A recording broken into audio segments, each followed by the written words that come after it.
welcome to Monsters Among Us. I'm your guide, Derek Hayes. Allow me to officially welcome you to Season 10.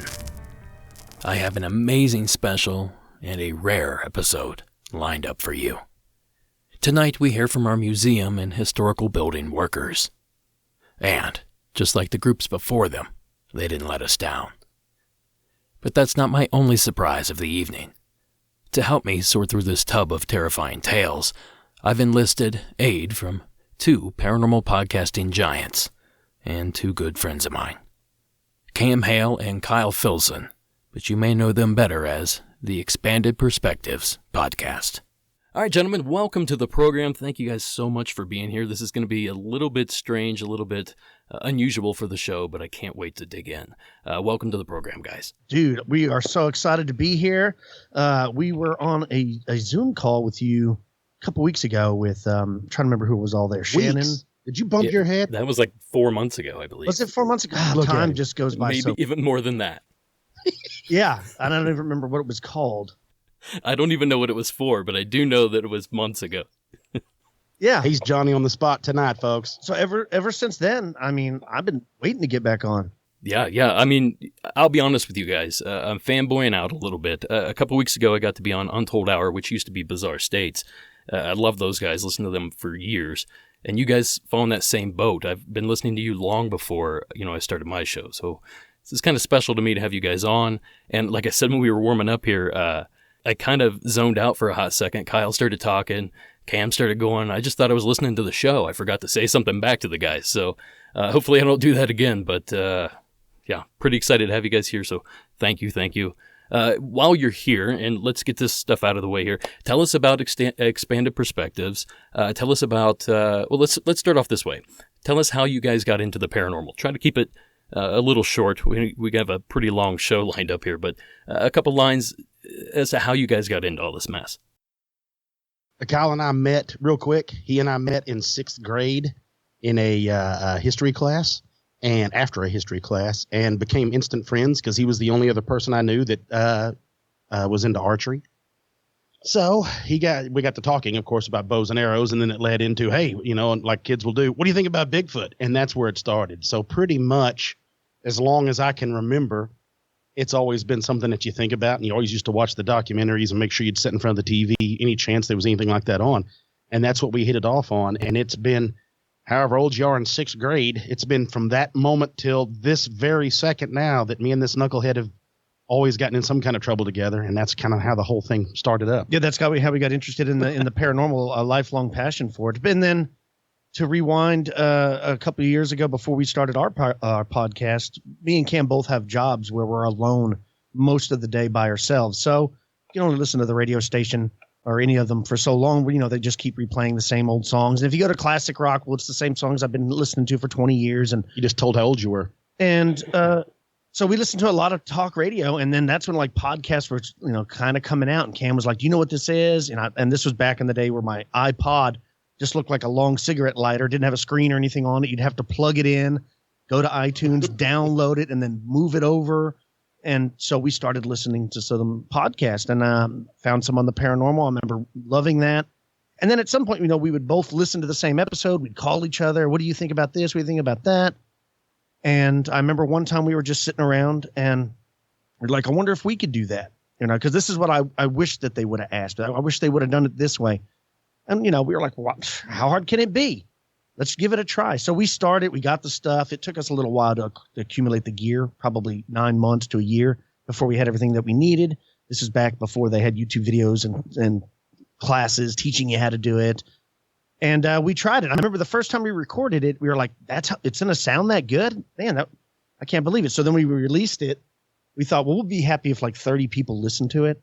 And in the first week, we had 400 or 500 people listen to it. I reached out and Micah Hanks had us on his program, and then we were up and running. In 2 weeks, we already had 3,000 followers. So, and then it's just, here we are 7 years later. That's amazing because, so many shows struggle that first 6 months to a year. I'm also lucky myself. I wasn't quite as successful, but the numbers came pretty quickly and pretty easily for me as well. Maybe it's a testament to both of our product. I don't know, but I'd like to say that at least. I believe 100% it is. I think that people can feel the passion. They know what you want to, that what you're trying to do, and it's relatable, and you do a good job. That's the whole deal, and it's just, that's it. People like it. And you guys have a ton of fun doing it. That's the important thing with your show. It's always positive energy. It's always a ton of fun, informative. It's a really great show. And if you guys out there listening haven't checked it out, Expanded Perspectives, go check it out today. But it's also been awesome to watch yours grow like an uncontained fire. It has been amazing to see. Well, because after we had talked to you and then watch it go, I'm like, oh, this is awesome. Yeah. And then to watch all that you've gathered, I'm like, this is cool. And also, I love listening to the stories. Yes. Well, the stories are the star of the show anyway. I mean, and I'll point this out before we dive in.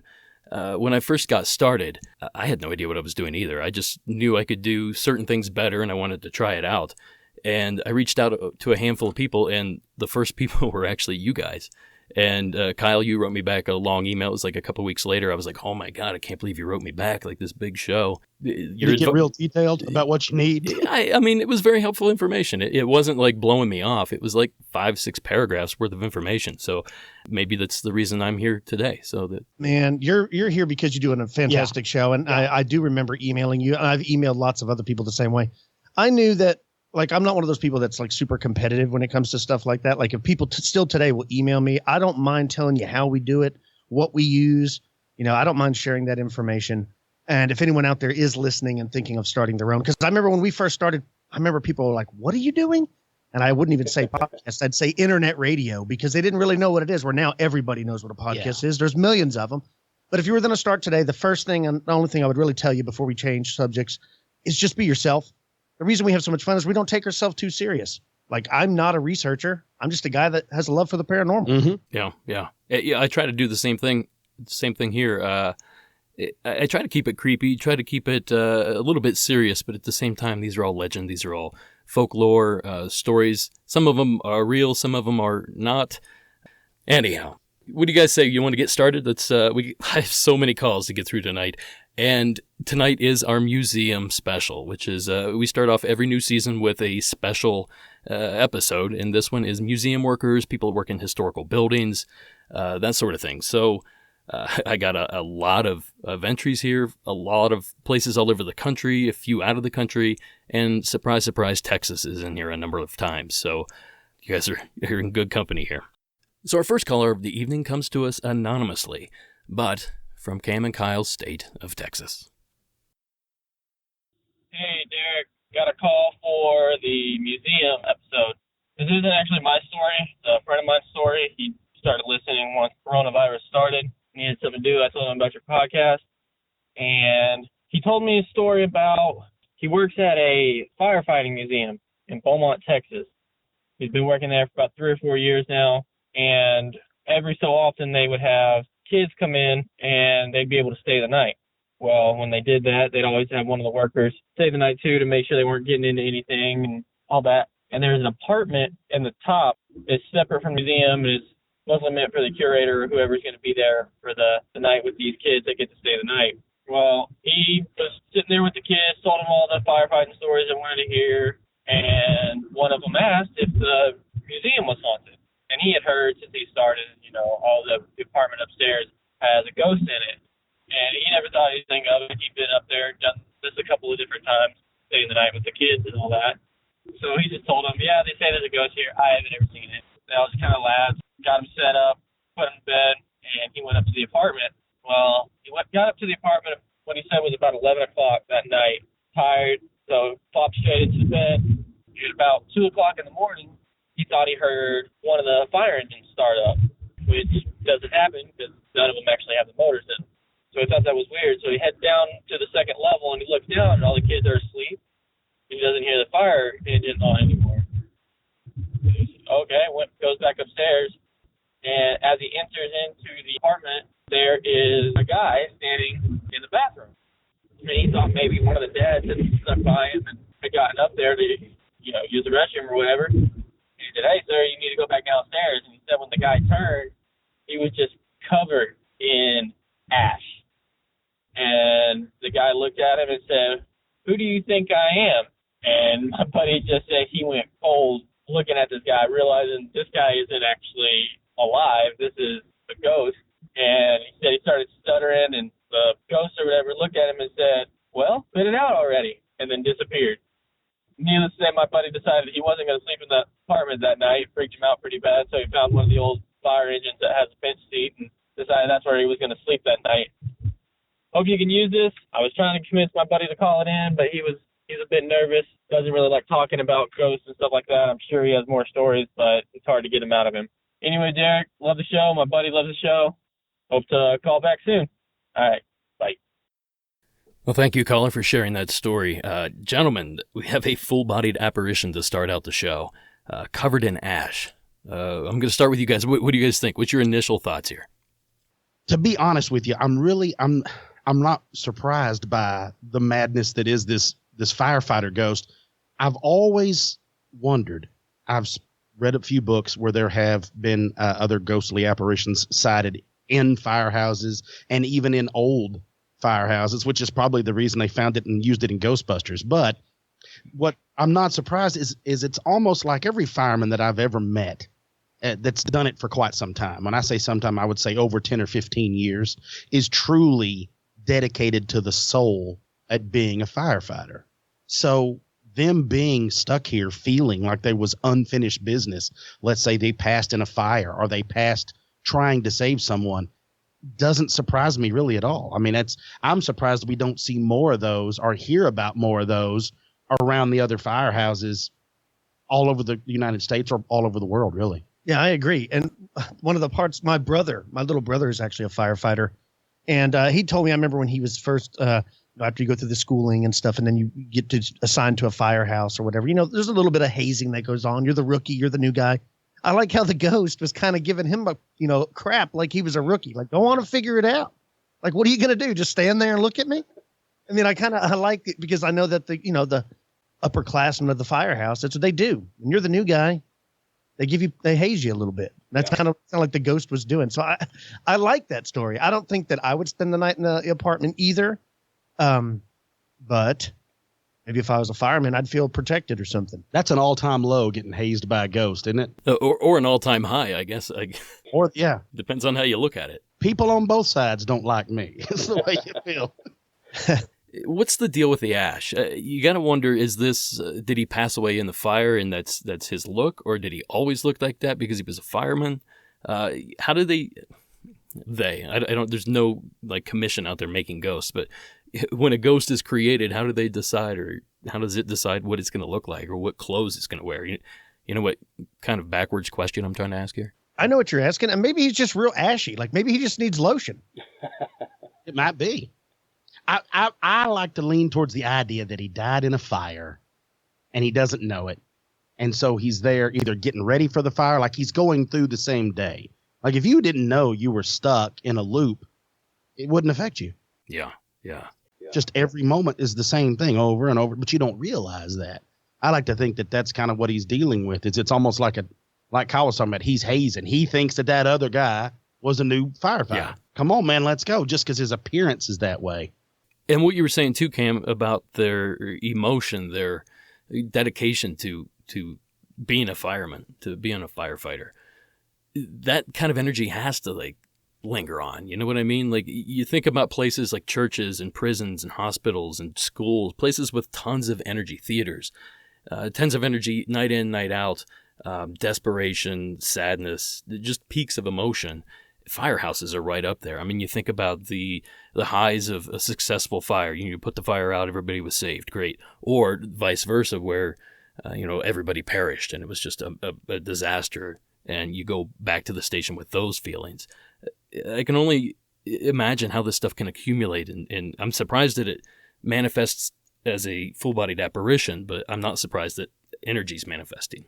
Oh, yeah. And absolutely. I think it's that way, too, or it could be said the same for all high-stress first responder situations, anywhere, whether it's fire, it's PD, it's nurses, it's doctors, it's EMTs, any of that first responder where they have a central hub. Yeah. And that's they go care flight.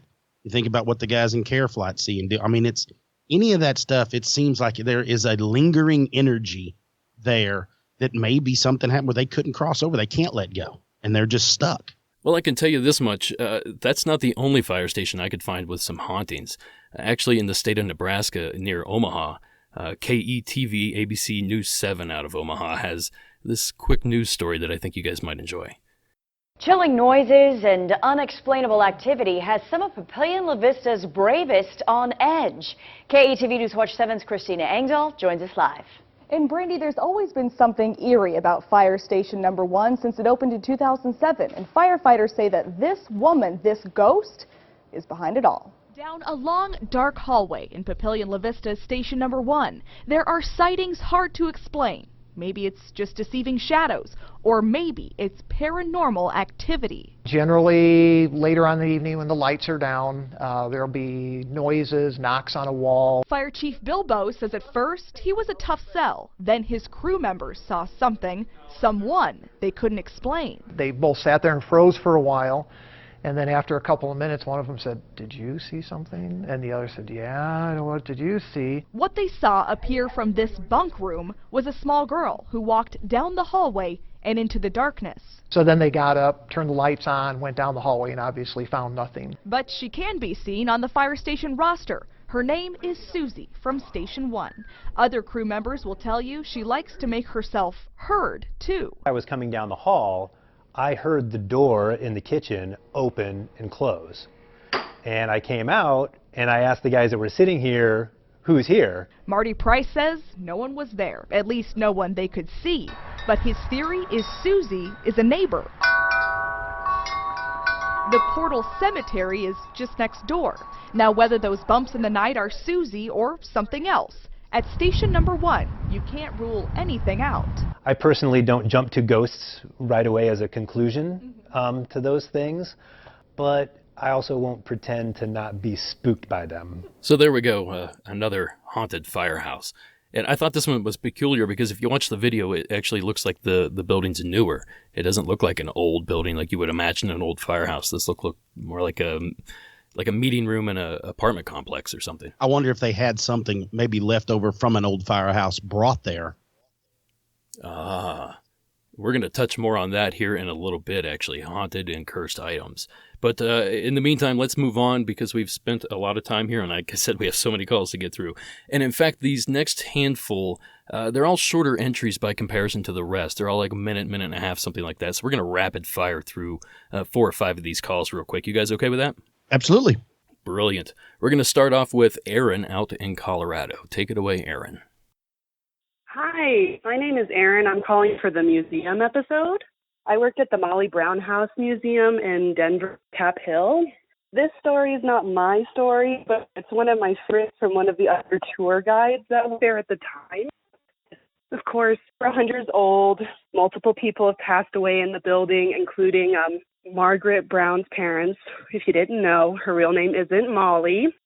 So working at the museum, the way it works when you take a tour is you go through the back of the house, and then you have people in the front area, and you usually do a little bit of a spiel there when you let the group in to the front. And when you're standing in the front, there's a big set of staircase.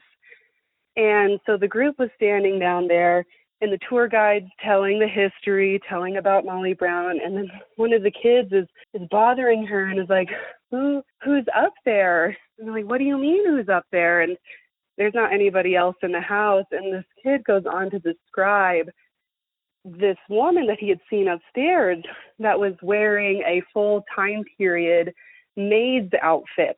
What's so particularly interesting is we don't have any time period maid's outfits in the inventory for the museum. Usually when you dress up in time period, you want to look super fancy and you don't want to dress it down.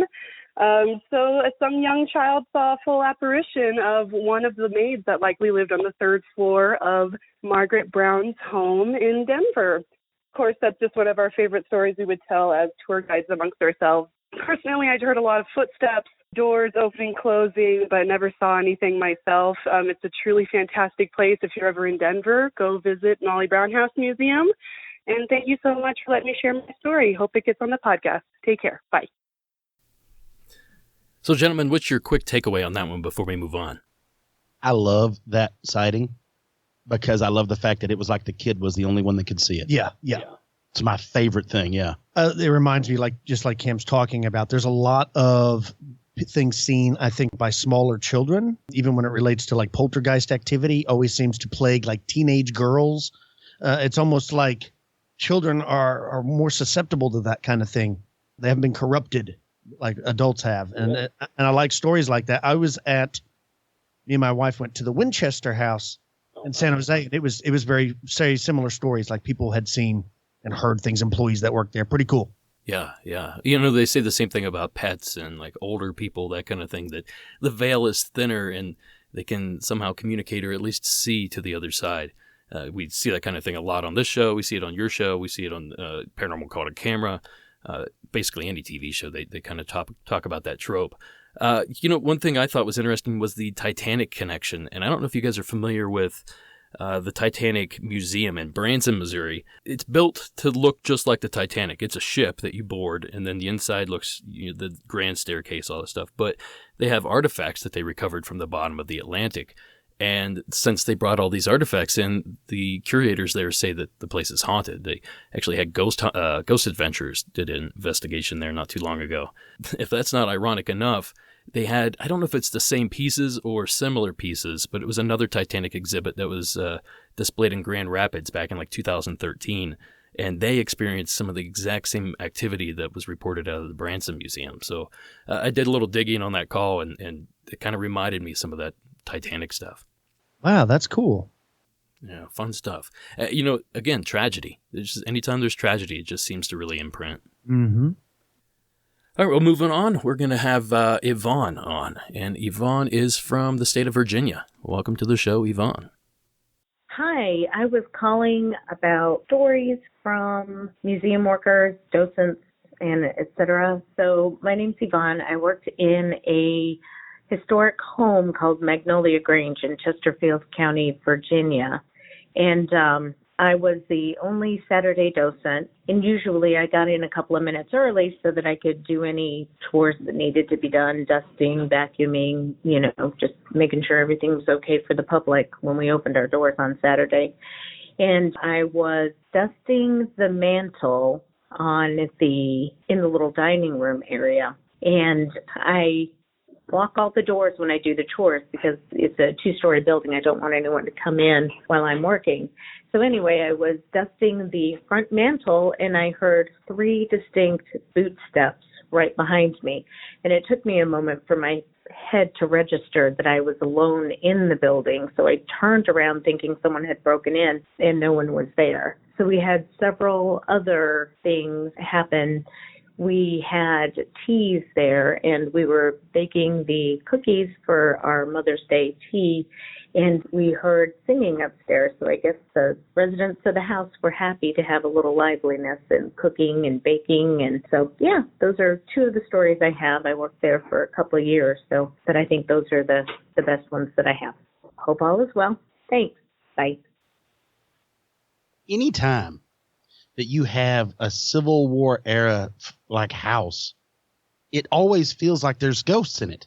Yeah, that's what I was looking at, where exactly in Virginia that was located. Right? It's a beautiful place. Yeah. But it just all feels like, when I was a kid, I went to Georgia for a month and stayed with some family, and they lived up in northern Georgia, but they were houses in these valleys that we would go to that their friends lived at that had been there since the Civil War. Like, there were cannonballs still in the trees that you could go where the tree had grown around it and it was bullet hole. I mean, it was all like old historic sites.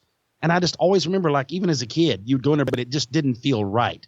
And so of course, like we always laugh about people that are sensitive to that. I'm not at all, totally blind to it, just stumbling through life. So I would go, but even then, like, if I knew, looking back now, if I must have felt weirded out, how weirded out everybody that could sense that must have felt. The place I bought here in California was built in 1933.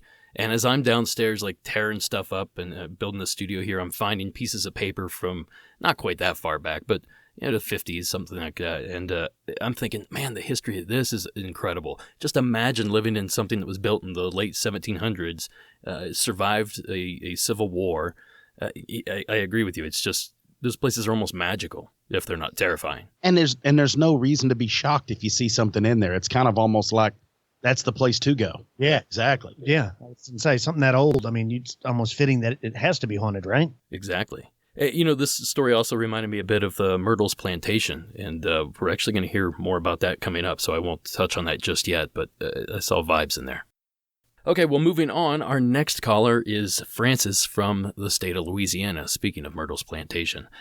Take it away, Francis. Hi, my name is Francis, and I'm from California, and I actually live in Louisiana now. But around 1969, in the summer, some friends and I went to the museum, actually the Santa Barbara Museum of Art. It's on State Street, and there was a doll display. So two of us went up these little kind of 3 steps in this long hallway, dolls on both sides, really close, kind of about 6 feet apart from wall to wall. And then you go down and then exit at the next door. So we went up the steps, went in there, and we got in about 4 feet, and we both were like, it was so cold in there, and this was not air conditioning. This was like we could see our breath. And then the dolls it was like they were staring at us. It was so creepy. So we just kind of like walked really fast down at the other end and then left. So that's my short story about museum experiences. The worst one I ever had, the one that really stands out. So thank you. I love your podcast. I listen to it all the time, and I hope you have a great day. Thanks. Bye. Look, I'm creeped out by dolls. I don't care if they were really looking at her or not. I would be creeped out. I remember I had a girlfriend one time. We went and stayed. I don't remember. She lived quite far away, and we had to stay at her grandma's house, and her grandma collected dolls. And the room I had to sleep in by myself was this room filled with all these dolls. And it just creeped me out. I mean, I know they weren't really looking at me, but you could almost freak yourself out thinking about it. I don't like Chucky the doll. I don't like Robert the doll down in like Key West. I don't care to ever see that guy. Just dolls creep me out. I'm trying to remember the movie I saw. It was like a made for TV movie, Trilogy of Terror, I think. And then in one of the little short films, the woman brings like this doll back from like Africa. The thing comes to life and it's running around her apartment. And I know if you watch it now, it's really cheesy. But I'm telling you, when you're like 9 years old, it was pretty terrifying. I think my memory serves me correctly. That woman's braver than I am, because the minute I walked into it, yes. I don't remember that, actually. I walked into a room and you could see your breath and there's no AC and it's full of dolls. I'm not just going to casually walk to the other end and try to play it off. I'm not going in. That's a nope. That's a hard no for me, dog. And I'm going to turn around and leave. So you guys are both no on the dolls then, I guess. Yeah, no. I will go pretty much anywhere on this planet and stay the night. But I'm not getting in the ocean and I'm not messing with dolls, man. Yeah, since we've been doing the show, I mean, we've been invited numerous times to go like ghost hunting and stuff. I refuse to do that. Like I don't want any, because I don't want something to follow me home. You know, like I'm scared of Bigfoot, but that's easy to avoid. Just don't go in the woods and Bigfoot can't mess with you. But no, man, messing around with spirits. I don't play. I remember playing with a Ouija board as a kid. I'm not doing that anymore as an adult. No way. Especially not messing with dolls. Well, let me tell you a little personal experience that happened maybe 2 or 3 months ago. I don't know if you guys know, I used to work in the film industry in Hollywood. And one of the companies I worked for, I'm still in pretty good graces with. And they went out of business not too long ago and had tons of props laying around. And they actually called me up and said, hey, will you like keep some of these props for us? And in that list is Brahms the Doll from the movie The Boy. I don't know if you guys are familiar with that. The sequel just came out with Katie Holmes. So I have Brahms sitting in my library next door here, and he's sitting on top of my skull cabinet. I have a collection of, they're all fake, but they look real skulls. And I have a camera set up. Of course, if somebody breaks in, I don't want them stealing my cool stuff. So one night, 4 a.m, Brahms just decided he was going to take a nosedive off of that case. And I don't know how he could have done it because the force of gravity, there's just no way he could have leaned over and fell off. But I actually have the footage. Maybe I'll post it in the show notes tonight if you guys want to take a look. But my wife was not happy about that footage. Not happy at all. That's what you get for bringing him home. That's what you get. Yeah, see? Go put him in a storage building somewhere and keep him out of your life. I'm not worried about him. Not at all. It doesn't bother me at all. Now, if it was a mirror, that's a whole other story. In there. Derek, have you not been paying attention to the movie? You know what you do? Come on, man. I know. I'm the first to go, but it's 2020. What are you going to do? Yeah, that's Well, even more of a true. reason. It's Yeah. exactly You right. can't trust. Like, hey man, my some knives are missing out of the kitchen. What are you doing with that hammer in your hand, Carl? That's what it feels like. You wake up. Exactly. He's just standing at the foot of the bed. Well, that would be a great joke. If I had the ability to sneak into your house and prop him up at the foot of your bed and not get caught, where y'all would wake up in the morning, your wife, it would be either her or that doll. She'd be like, I'm out. She'd probably hear you come in knowing you had a doll in your hand. I tell you, when people are afraid, and you guys know this, when people are afraid of them, they are afraid of them. It's something visceral. I don't mind like the cute ones, but when they try to make them all like the one you've That's what I'm talking got, about. I'm out. Like, I don't have a problem with inflatable dolls, but like those, no. Yeah, right. Well, on that note, we're going to move on to the next story. And this is actually from my old neck of the woods. I actually grew up in Ohio. So this is Vicky's call from, I believe, Cincinnati. Hi, my name is Ricky. This is for the museum special. I'm not a curator or working at one, but I thought it was a pretty interesting story that you guys might like. The Cincinnati Art Museum, they used to do very special parties for like their anniversaries, and they would go well into the night. And it was about 2005. I was very young at the time, and I was super interested in ghosts. So, of course, while we're walking through the museum, I said, did anything ever weird happen here? And one of the curators who's walking says that he was on patrol one night because they guard the museum 24/7, and the power shuts off, and he's locked in his room. And he hears somebody telling him, to keep calm, they'll be back on in a minute. And when he did so, the lights came back on. It was very weird because he was looking in the direction of who he had been talking to, and it was a painting, I believe it was of George Washington. It was a Rembrandt piece, and I just thought that was probably one of the coolest stories I'd ever heard. But thought you guys might like that. Thanks. That one's pretty crazy. That one's very crazy. The general himself telling you to keep calm. Or Rembrandt. Is it him haunting his own painting? You take your guess or take your pick here. Yeah, I'd like to think it was George. That's me. Because he was a general, and I agree because he didn't, or she didn't describe a Dutch accent. If it was Rembrandt, he's a Dutch painter, so he would have had a Dutch accent. Right. There's two things I can't stand: intolerance for other people's culture. Here we go. No offense. I was going to do that one, and you beat me to it. Yeah, blame Austin Powers, not me. Oh, I sneak movie quotes into this all the time. I don't know if people catch it or not, but oh yeah, I slide them in there. So there you go. I tipped my hat, everybody. They're out there. Okay, so that's our lightning round, guys. Those are all our short calls.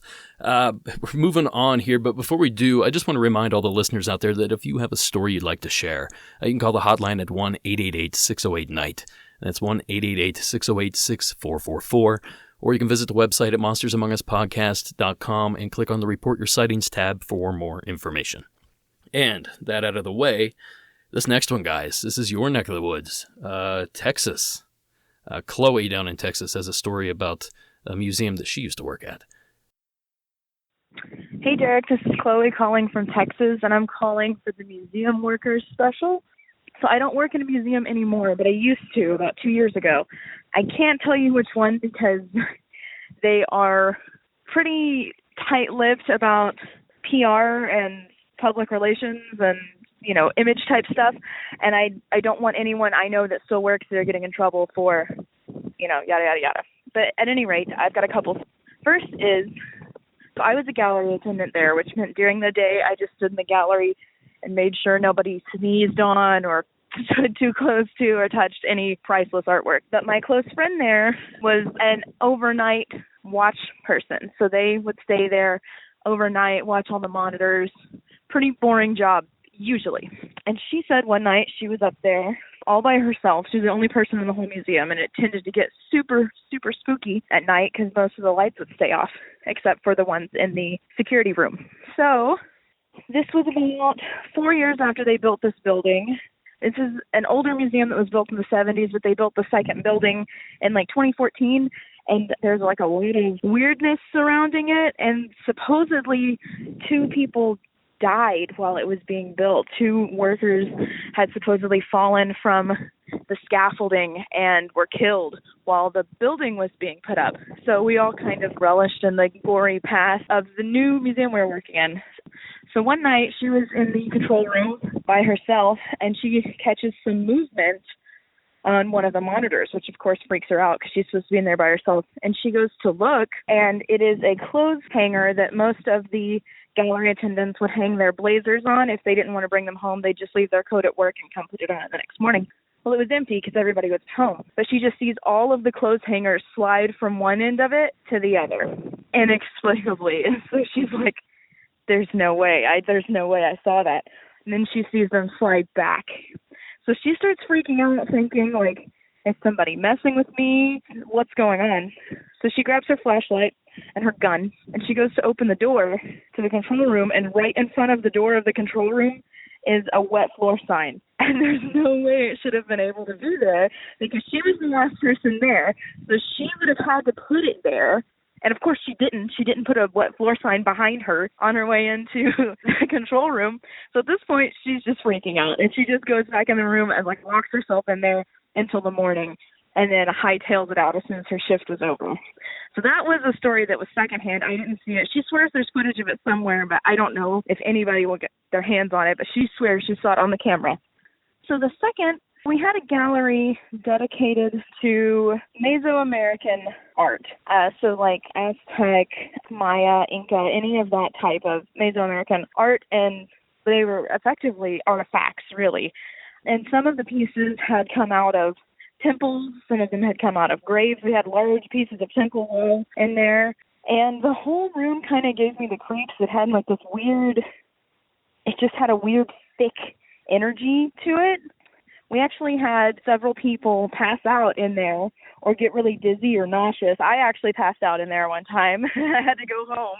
And so it was getting to the point where it was so frequent, and people complaining about getting headaches while being in there, people complaining about getting dizzy while they were in there, people smelling odd odors, that we actually checked to see if we had a gas leak. And so we had all these people come in, and they like checked all of the pipes, they checked all the electrical just to make sure everything was kosher, they checked like air purification filters and stuff like that, and there were no problems. And so I always kind of thought maybe some of these objects are like holding on to some kind of energy, because there was definitely like people were always super uncomfortable in there, not just me and not just quote unquote sensitives.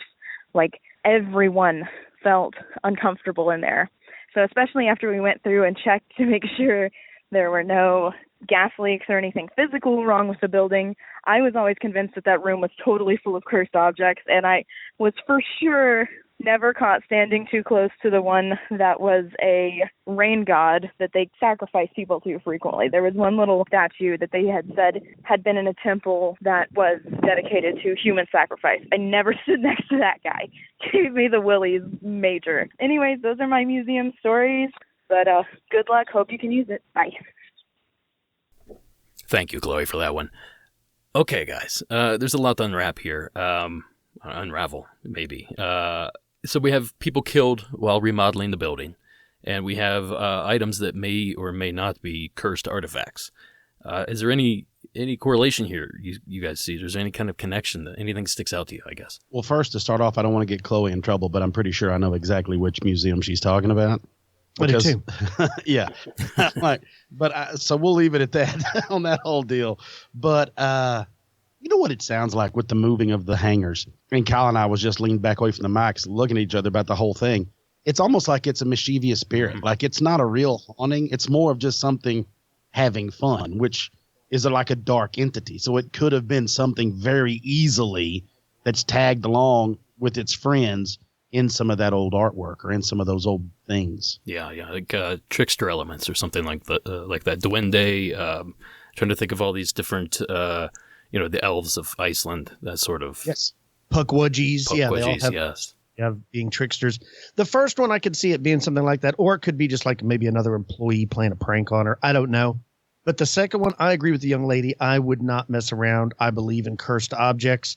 There's numerous stories about like Mayan sacrificial knives having curses on them, things that were removed from tombs or altars and things like that are said to carry curses. I mean, look at the series, The Mummy. I know that when they uncovered Tutankhamun's grave in Egypt. That lots of people that were in and around when that took place all died under mysterious circumstances. So I would totally be freaked out about having to be at a museum at myself at night with these artifacts. So yeah. Well, it's easy to get freaked out in a museum to start with. I can only imagine like in the evening, like when it's totally silent and you're in there for some reason, your mind, I don't know, it's like you know that all of those old things have a history and they feel like that it has weight to it. Like the feeling has weight to it. Yeah. What you say sounds weird, but I know exactly what you're talking about, and I can picture or I can feel that sensation. It's like a vibration or something. It's some sort of reaction that the people have. I was just in Cleveland, man, when was this? Probably almost a year ago at this point, and we went to the Natural History Museum there, and I was just fascinated by some of the stuff they had. It was mostly animals that they had, but even then, like you're staring at like a tiger in the eyes or something, and you just, man, the energy coming off of a taxidermied mount is noticeable. So just imagine, something a little crazier than that. It jogged my memory just talking about this right now. That feeling is in January, I was in New Orleans. And so we went down there with my wife and my daughter and I went down, and I ended up going to the World War II Museum down there in New Orleans. And there is a part on the second level, I believe, where you can go and there are uniforms from each branch of the service. And those uniforms were worn by the people, by men and women, and that were in World War II. And they've not been cleaned. They've not been, they still have the grit, the grime. If there's blood, there's still blood on them. If there was a bullet hole, there's this bullet hole that's been maybe stitched up. And they're there. And they're in the glass. And you can stand and read the story and who donated them and where they came from. And there is weight to that. When you're there, that museum is unbelievable, but there is a weight to it. And I would love to talk to somebody from there to see if they've experienced anything, because there are planes that were there in the war. There are so many things in that building that have a story all on its own. Well, it's almost not a question of if they've had experiences, just are they willing to talk about it? Circling back here on the cursed items, a few of the other ones I actually jotted down. I had the same train of thought here. The Iceman. Are you guys familiar with the Iceman that was found in like 1991 or something like that in the Italian Alps?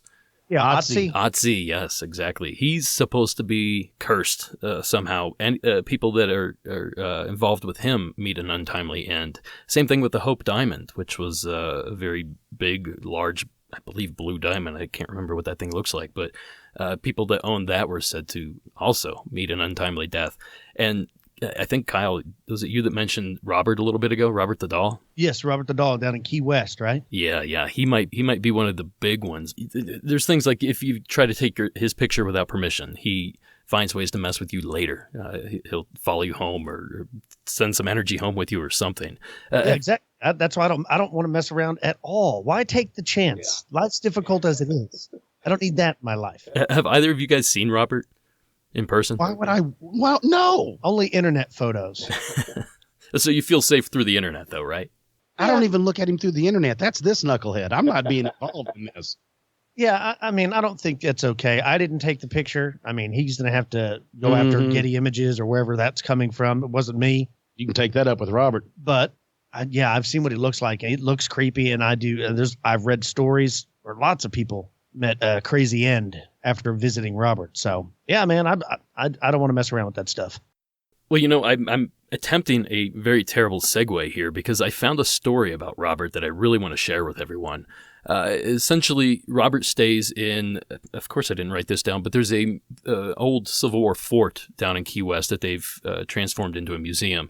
That's where they keep Robert. But 1 month out of the year, during October, during Halloween, he moves to another museum. And check this out. The greatest amount of strange activity happens annually in October, when the doll is sent to another museum in town called the Custom House for display. I think that it's a fort that's unhappy when Robert's not here. When he leaves, chaos seems like it just goes haywire around here. I've been physically pushed. The cat, he walks around sometimes howling, and it's hard to explain the things that go on. But when I can't take it anymore, I call over to the custom house and I say, okay, let's get Robert back here. Whatever is here, it makes them happy. Get Robert back. Goody has come to terms with the spirits that live here. Little surprises her now. Even the time she opened the museum to find a chair in front of Robert's case.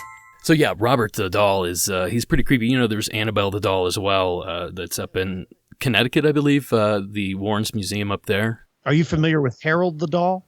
Harold the Doll? That I don't believe I am. Okay, well, let me fill you in real quick. He was listed on eBay back in like 2003, and the reason he was listed on eBay, the seller was actually claiming that his presence in their home actually caused the death of their cat.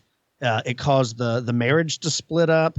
Both people that owned the doll complained of chronic migraines, and both of the people that resided in the home with Harold claimed that they heard disembodied voices of children playing in their basement. And over the next couple of years, Harold was sold and resold and resold and resold. And everywhere he went, it was the same kind of things. People were reporting terrible things happening at their house, lots of divorces, headaches. And its last owner, I believe now, is somebody called Anthony Quinata. I'm not 100%. This person claims that they've actually exorcised the doll and that it no longer behaves that way. But once again, you might have to look it up, Harold the Cursed Doll. It's just another reason why I don't mess with dolls of any kind. Cabbage Patch, Barbie, whatever. And blow-up dolls, as you said. Blow-up dolls, I not any longer. When I was younger, I probably owned a couple. Well, now that we've established that. For swimming purposes. Oh, yeah, of course. Yeah, safety Don't first. drown. Safety first. Well, the thing that makes me think about what this whole doll deal, especially with Robert in the segment you just played, is weird for the fact that things go haywire when he's gone. So it's not so much Robert is the problem. It's a past owner of Robert that's attached itself to Robert. That's the problem. Or as the woman says in the clip, she thinks it's the fort or the museum itself that misses Robert, and it starts acting up. That's just too much. So you got to just leave the doll. First of all, if you knew it was going to happen, why you moving Robert? If you know it's going to go crazy, just go, nah, we're not interested this year, okay? That's a good point. And what I thought about when I originally heard this clip was somebody has to put him in their car and then drive his ass down the street to this other museum. Who's that person? You know what? That ought to be punishment. Every year you ought to have to be put in a lottery, and that's punishment. You lose, you got to ride around with him for one day. I was a PA in LA for a long time, a production assistant, which means a gopher. I got coffee and all kinds of stuff. And I guarantee you some producer, director, somebody out there would 100% do that to a poor PA. Here, there's cursed object. It's killed hundreds of people. Take it down the street for me. I need you to go pick that up. It's a 2-hour drive from here. Yeah, and hurry. Yeah, and I need you to be back here in 45 minutes. Fun times, fun times. All right, gentlemen, we're going to move on to our next entry of the evening, and this one is from the state of North Carolina, all the way back east. And this one is from Rachel. So, Rachel, welcome to the program. Hey, Derek. This is Rachel, originally from Virginia, now currently living in North Carolina. You asked to have stories from museums and historical houses, and I definitely have some stories for you. I actually have two that I figured I could tell you. The first one is something I consider my first ghost experience in my whole life. And I've had a lot, so this is the very first one that I can remember. I was about 7, and we were visiting my godmother, who at that point lived in Northern Virginia. And just before we decided to leave, she said, hey, why don't we check out Clara Barton's house? Now, Clara Barton was a very famous Civil War nurse. A lot of the practices that we do today, she started, and she also began the American chapter of the Red Cross. So she's really, really cool person, very historically important. So we figured, why not? So we head on over there, and when we got to the house itself, we actually saw 2 other people that were sitting on the front porch waiting outside of it. And we talked to them a little bit, and it turned out that they had certain times where they had tours or they weren't open yet. I can't exactly remember what it was. But my godmother, she went up and knocked on the door, and I stood in the very front of the group because I then and even today really love houses. I especially love historical homes and everything. So I really, really wanted to see what was going on inside this building almost immediately. So of course I stood near the front so I could look around people. And as the door opened to the tour guide and she was talking to all the adults, I was a very tiny child, so I was probably less than 4 feet at that time. And so I could see under the lady's elbow. And I peeked inside the house and I could see the whole hallway pretty much under her elbow. And I noticed that there was a tall, dark-haired woman leaning up against the wall, looking towards us. All I can really tell you is that she was not exceptionally old, much older than I was at that time, but she wasn't exceptionally old. She wasn't like an old woman in her 70s or 80s. She, again, was tall, she had dark hair. It seemed short from where I was, but it either could have been in a bun or it was cut that way. I do not know which. And I remember her wearing pants. I remember her wearing like green pants possibly, but I do remember the pants because I could see her legs being crossed and she had this very relaxed pose leaning up against the wall. Well, the lady at the door, the tour guide, she lowered her elbow just a little bit, and I couldn't see inside the building anymore, but when she lifted back up, there was no one there. And I figured, okay, maybe it was a person, even though literally I couldn't see inside the building for no more than 2 seconds, and that's pretty fast for just someone casually sitting on the wall to just suddenly run away. So, I don't know, I did have the idea that it could have been a ghost, because I really did like ghosts at that time, still do. So I figured, I don't know, I'll talk about it a little bit later, see if I couldn't find anything that rationally could explain what was going on. And as we walked around the whole building, I couldn't find anything that really explained what I saw. I don't think it was a reflection of anything. There was no mirrors over there. There were no other people around from what I could tell, so I didn't know what was going on exactly. So I told my mom, and she's very into ghosts, so she told me to tell the tour guide at the end of the tour. I told the tour guide, and the tour guide immediately looked really scared, and I felt kind of bad for her. She was actually pretty terrified, and she asked me, what does she look like? And I kind of gave her a basic description, and she's like, okay, well, if you wait right here, I'm going to go and get the other person I work with, because there is another lady in this building. And I was like, well, she must run really, really fast, because she was gone almost in an instant. The tour guide leaves. She comes back with her coworker, and as soon as I see the coworker, I know that this isn't the same woman at all, because the coworker, she has like long, frizzy brown hair. She's much shorter than the woman I saw, and she's also much heavier as well, because the woman I saw, she was pretty thin. This woman was not. No offense to anybody, but she just wasn't. She also wasn't wearing the same type of clothing or anything like that, but I wasn't sure. Honestly, I knew even at that point, seeing something so far away, I could have just made up a lot of this stuff in my head. So the lady who was our tour guide asked me, is this the woman that you saw? And I told her, no, I don't believe it is. She doesn't look anything like what I saw. The coworker kind of looked around at everybody very confused, and she said, well, I didn't even know there was a tour happening because I was in the basement the entire time. And there were the two people in this entire building. So it was only the tour guide who was at the door with us, and then the lady who worked with her who was in the basement, which we never even got to, so we never even went down to the basement, was in the basement the whole time. Didn't even know someone was here. So it was very freaky. I felt like I really scared that tour guide, and I felt really bad. And if she does happen to listen to this, I'm so sorry that I scared you. I did not mean to scare you at all. I don't know if there's any more ghosts that have come from that museum or house, unfortunately. So I should probably check that place again, go there and talk to them and see if there's any other stories that people have said, or if maybe my story gets still told over there. I don't really know. But I thought you'd really enjoy that one. The other story I actually want to talk to you about is my mother's childhood home. Today, it is a museum. It's like a little small American Civil War museum for the county that I grew up in, which is Southampton County, Virginia. But when my mom was growing up, it obviously was a family home. It was a home that my grandfather bought sometime around the 50s, I believe. And then all of his kids pretty much grew up there. And then in around 2010, we unfortunately had to sell it because it became too expensive for everybody to keep up, so we had to give it away, very unfortunately. The building was originally built in 1791, if I remember correctly. It was one of the first 4 buildings built in that town that it sits in today. And originally it was a hotel and a tavern, and then it became a Civil War hospital, and then after a while it turned back into a family home like it was originally. So a lot of weird stuff kept happening here. I was always very terrified of the place, very scared. I hated the upstairs. The upstairs was probably the worst, and honestly, upstairs is where most people had their experiences. One experience came from a family friend who was staying there.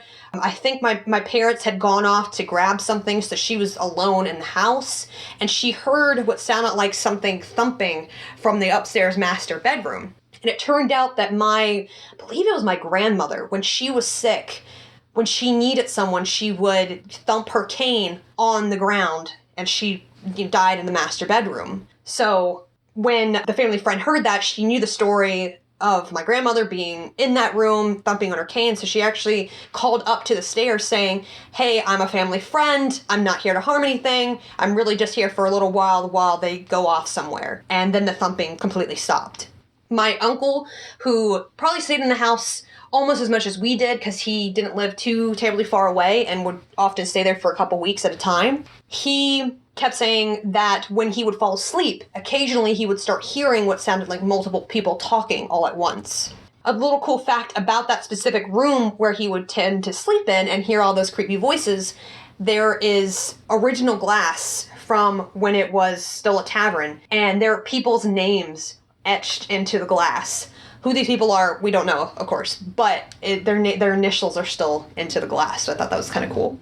I really disliked the children's room as well. I always felt like something was watching me from the closet. Apparently, my mom even said that she thought her dolls moved occasionally when she was sleeping in that room when she was a child. My mom even said she got pushed down the stairs once. I don't think she fell all the way, but like she did kind of slip down the stairs a little bit at one point. I'm not exactly sure why the ghost pushed her down the stairs, because they usually weren't aggressive, but that was something that happened. And another weird thing that happened as well, there's so many things that happened in this house. I'll try to keep it as concise as possible. I always felt safest in the den because that's where the TV was, I thought. Now I think it was more just because that's where a family member died in, but I didn't know that at that point. So the TV was in a corner. I'd always watch the TV. I'd stay there pretty much all day long because I was so scared to move around the rest of the house. And only after we left out of there, my mom told me that the corner where the TV was in was where my great aunt Lucille died, way before I was born. But every time I would watch TV, sometimes during that time, I could almost tell that something was in that corner, kind of walking back and forth between the wall. I don't really know how to explain how I know that kind of thing. Sometimes I get that kind of stuff where I could tell where something's moving, but I can't actually see it. That's a whole other thing. Yeah, I remember that from as a kid, always thinking that something was going to come through that wall in that corner, and that was where my great aunt died. After we sold the house, I tried to talk to some of the people who currently worked in it, because no one lives in there, but worked in it as a museum and as a conference room, basically. And most of them wouldn't talk to me, unfortunately, but one guy actually did tell me a story that happened after we had left. It was the Sons of the Confederacy. They were the ones who bought the house, unfortunately, but they were the ones who bought the house. And so when the men were having the meeting, the women had to stay in the kitchen. So one point during the meeting, one of the women had called the specific guy who was talking to me into the room, and she said, "Something is walking upstairs. Is there someone up there?" And he says, "No, there's no one else here. It's just you guys in the kitchen, us in the meeting room. There's no one else in the house." Upstairs from the kitchen, there really isn't anything because the kitchen is an add-on, but it's right next to where the bathroom is. That's the closest room to where the kitchen is, and I always hated that bathroom, never would use it. I would rather pee outside than be in that bathroom all by myself. And even when I wasn't by myself, I still hated it. So he figured he would go up the stairs anyway to see what was going on. And he said as he walked up the stairs, he too could hear what sounded like someone walking around to his left. And to the left of the stairs coming up is that bathroom. He looked all around, of course, there was no one there. Just before we left there officially, there was an ink cup, I'll just say that, of feathers that someone would write in. No one wrote in them. I don't really know why they were there. I think they was just mostly there for decoration. But there were about 4 or 5 of them. When we were heading out of the house, getting everything packed up, it was the last few weeks everybody was going to be there. The feathers kept being thrown throughout the room in the living room. So almost every morning we'd have to pick them back up again. And sometimes 2 or 3 times during the day, they would fly out again. We would never see it fly out, but they would be always on the floor. So I picked them up a couple times. I thought it was just a funny little ghost that we decided to call it Feathery just for that reason. One morning I got up. I was sleeping in the den with my brother for some reason. I don't know why we didn't have the upstairs room that time, but we were sleeping in the den. And I woke up before anyone else because at that age, I woke up at like 5 or 6 in the morning for some god-awful reason. And I came out there and all the feathers were on the floor again. So I picked them all up and there were I think there was like 4 white ones and then a red one. And I found all of them except for that specific color one, the black or red one. I'll say red. The red one. And I looked everywhere for it. I looked like under the couches. I looked in the vents around it. I could not find that red one. So I figured, maybe someone took it or, sometimes I just figure it's going to come back at some point. So I put everything back. And then hours later, I went back into the living room and once again, all the feathers were on the floor. And then that red one was right there. And my uncle's wife at the time was picking them up. And I asked her where she'd found that red one. She said, I just found it on the floor. It wasn't anywhere. What do you mean? What are you asking about? I told her how I couldn't find it literally a few hours beforehand. And now it's suddenly back in the middle of the floor when I know it wasn't there. So I don't really know what's going on with that ghost. I hope that there's more stories that people who work there now could possibly tell me or tell other people, and maybe one day I'll get around to hearing them again. But it's a very, very cool house. I know now I wouldn't nearly be as terrified as I was when I was a kid. I was scared of all that kind of stuff. Now, I guess you could say I've grown up a little bit more so I could handle it a lot better. And I'd love to check it out again, have an actual investigation, because, as I said, there's a lot of weird stuff that keeps going on there, and it's a very, very actively haunted house. So I think you'd also enjoy that story. As I said, it is now a museum, so I know it still counts for what you're looking for. And if anybody wants to check it out, definitely, I don't know if it's open now, but it is open, I think, for tours by demand. Yeah, definitely a cool place to check out, and it's a very old and very dear to my heart home. Okay, thank you so much. Talk to you later. Well, thank you to Rachel for submitting that story, but what do you guys think? More Civil War stuff, more hospital stuff, more of the same, really, right? It's crazy that we talk about it, and then here it comes again, they start talking, and you're like, oh, it's just the same story with a different voice. Yeah, there is something going on. As active as all that is that she was describing, someone needs to be up there taking a look at it. Yeah, I mean, I'm not that someone, but someone needs to be. Right, and how cool is it that the house that she formerly lived in is now a museum? Like she mentioned, the sounds of children playing, getting pushed down the stairs, the feeling of dread or something's watching them from the closet, strange things. I mean, like that's so common in hauntings of very old homes like that. I got a question. I didn't hear her say exactly. How old was she when she had that sighting of that woman in the museum? She was talking about her mom, and she looked under her mom's arm. I don't know that she did, honestly. She said she was little, like 4 feet tall at the time, because she was underneath her mom's elbow. So probably. So like again, it starts with the kids seeing something. Yeah. Yeah, I wrote that down too. Another kid seeing a ghost. I mean, it's the same stuff over and over. And these tropes, these cliches exist for a reason. This stuff happens. It happens a lot, and it's recorded and reported, and it scares the hell out of people, frankly. And I think, what's good about your show, Derek, and everyone doing the work is this is something that people need to be okay with talking about. Yeah. It doesn't mean that you're crazy. It doesn't mean, I think if everyone was to openly come forward, no judgment, and describe if they've had a thing or any kind of weirdness happen in their life, I think people would be shocked at the number that are keeping it private. I know just since Kyle and I have started podcasting and we had talked to friends and family that wouldn't talk about it. And then after you start doing the show, people come up to you that you didn't even know were into that thing or had something. They're like, I feel comfortable talking to you. And that's what I get from all of these people that are sending their stories in. They're like, they've heard it on your show before. They feel it's a safe place. Yeah. Right. It's a place that you can go ahead and tell what happened to you. And there's going to be no judgment. Of course, it's a double-edged sword. People could be, telling stories, whichever. But those that need that reaffirmation get it. It's like paranormal therapy, really. Yes, I agree. And I think that's probably the success of your show is because of that. People feel like it's a place they can share their stories, not be judged. And like me and Cam talk about on our show all the time, when somebody has a strange or scary sighting, whether it's a ghost or anything, whether it was real or not, the person that saw that believes it was real and it's changed them. Yeah. So whether it was imagined or real, it's changed them forever. I know that I've personally talked to people who were not into the paranormal at all, had a strange sighting, contacted me privately, told me about it. And like, please don't tell anybody, keep my name secret, but I did see this and it's definitely changed the way I look at the universe prior to me having that experience. And so whether it's real or not, that's why we like the stories, is because it's changed everybody that's telling their story. It's changed their life.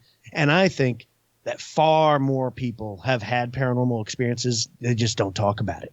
Well, that's the thing. When I started the show, I started talking to my friends and telling them, I have this idea, I want to do this. And every one of them's like, how are you going to get enough stories to do a show? And I'm like, trust me, every single person has a story. And each one of them, without a skipping a beat, would say, I don't have a story. I said, well, think about it. You didn't see a strange light in the sky, or, something didn't move. Every single time, they're like, well, there was this one time that this one thing happened that they couldn't explain. So even the most diehard skeptic has that one thing. And it's just a sliding scale. Is it one little object that moved one time, or did your house turn into a poltergeist movie? It's a scale that you find yourself on. You hope you're on the bottom of that scale, but unfortunately, some people are at the top. Yeah, I mean, like just missing. So it can be simple as something as missing items. I don't know if you've experienced it, but I have, and a lot of other people, where you just misplace something and you know where you put it, and you'll check a drawer that it's supposed to be in. It won't be there. You'll search up and down. You'll go check that drawer again. It won't be in there. And then like the 8th time or a couple days later, you'll go and open that drawer and there's the item. That's happened to me. And I've talked to dozens of people with the same thing. Or it's in the middle of your bed or the middle of the living room floor, or someplace obvious that it hasn't been the entire time. I've heard this story so many times. It's been submitted to the show 100 times, I bet. Yeah, absolutely. Crazy stuff.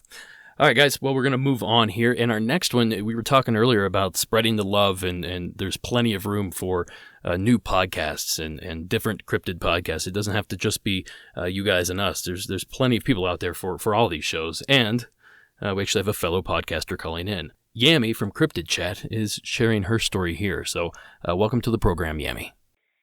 Hey, this is Yami. I'm actually from Cryptid Chat with Yami, and when I heard that you guys were doing a museum special, I knew I should probably actually bring in a story or two. I had previously been employed at a museum. It was a religious museum, a Bible museum, where they do Bible translation. And when I started working there, I was going to be one of the tour guides. And I didn't think much about if we would have artifacts or anything of the sort. But very quickly, I realized that we actually had a lot of different artifacts from all over the world. And I was explaining to my managers that we were gifted a lot of cultural artifacts that we honestly, most of the time, didn't even know where they came from. They were never labeled, and they just sat in this closet. And this closet usually wasn't touched and it wasn't messed with. They were just sitting there until we decided to put them out, or somebody wanted to claim them, however the case may be. So shortly after I started working in the museum, I was given the task to redo some of our bookcase displays, and I was given permission to bring out some of these artifacts to display with some of the Bibles that we had. So in doing so, I was shocked to find a whole bunch of really cool, interesting things from literally all over the world, and a lot of very strange things that I would ask my bosses about, and they were like, well, we have no idea where that's from or what that was used for, which is very exciting. So it wasn't long after I began to mess with the artifacts that I began to experience some weird things happening in the museum. Outside of doing the tours and working on the display, I would sometimes be at the museum front desk. And sometimes we would go, a few hours on a slow day without seeing anyone, and I would sit at that front desk on my computer. I began to experience something weird. I would sit there, and it happened several times, where I would hear somebody calling my name. and it came from just right behind me, like the sound of somebody whispering in your ear. And it always freaked me out. I would turn around expecting to see one of my coworkers there, and there's never anybody there. Usually it was the sound of a woman's voice, but sometimes it sounded just like one of the voices of my coworkers. And it was so weird. Like, I would sometimes even answer back, like, yes, because I thought somebody was standing right behind me, but there was nobody there. And then there was one time where I was walking out toward the employee exit area that I used every single day, and that day specifically, I had been working on the Bible bookcases like all day. And I was walking with my head down, I was texting, and when I briefly looked up, I saw what looked like a person walk right in front of me. It was so solid that I stopped to let them walk across. But when I looked fully up, there was nobody there. But it really did feel like there was somebody that just walked right across from me. But then when I really looked at it, where they walked across in front of me would have been straight into a walled area. So to say I was freaked out is an understatement. And I went the next day and I asked my coworkers, like, hey, have you guys had anything weird happen and stuff like that? And it's like, every now and then we do get some really weird things that happen, and sometimes you'll like hear footsteps of like there's nobody there, or like I asked them if they had similar issues with like hearing voices, and they said, well, sometimes you'll hear like someone's like talking and there's nobody there. And one of my coworkers had said that they thought that they had once heard somebody call their name, but nobody was there either. Apparently, to my coworkers, they didn't think much of it, and because the noise travels kind of in our building, it's a very open and wide building in our side, they just assumed that the noise traveled from somewhere. But I just thought it was interesting that being given that project and working with those artifacts for the short time that I did, those things began to happen to me. And once they were displayed or either put away, I noticed that the, activity, if you want to call it, stopped. So I really don't know what to think about what I experienced.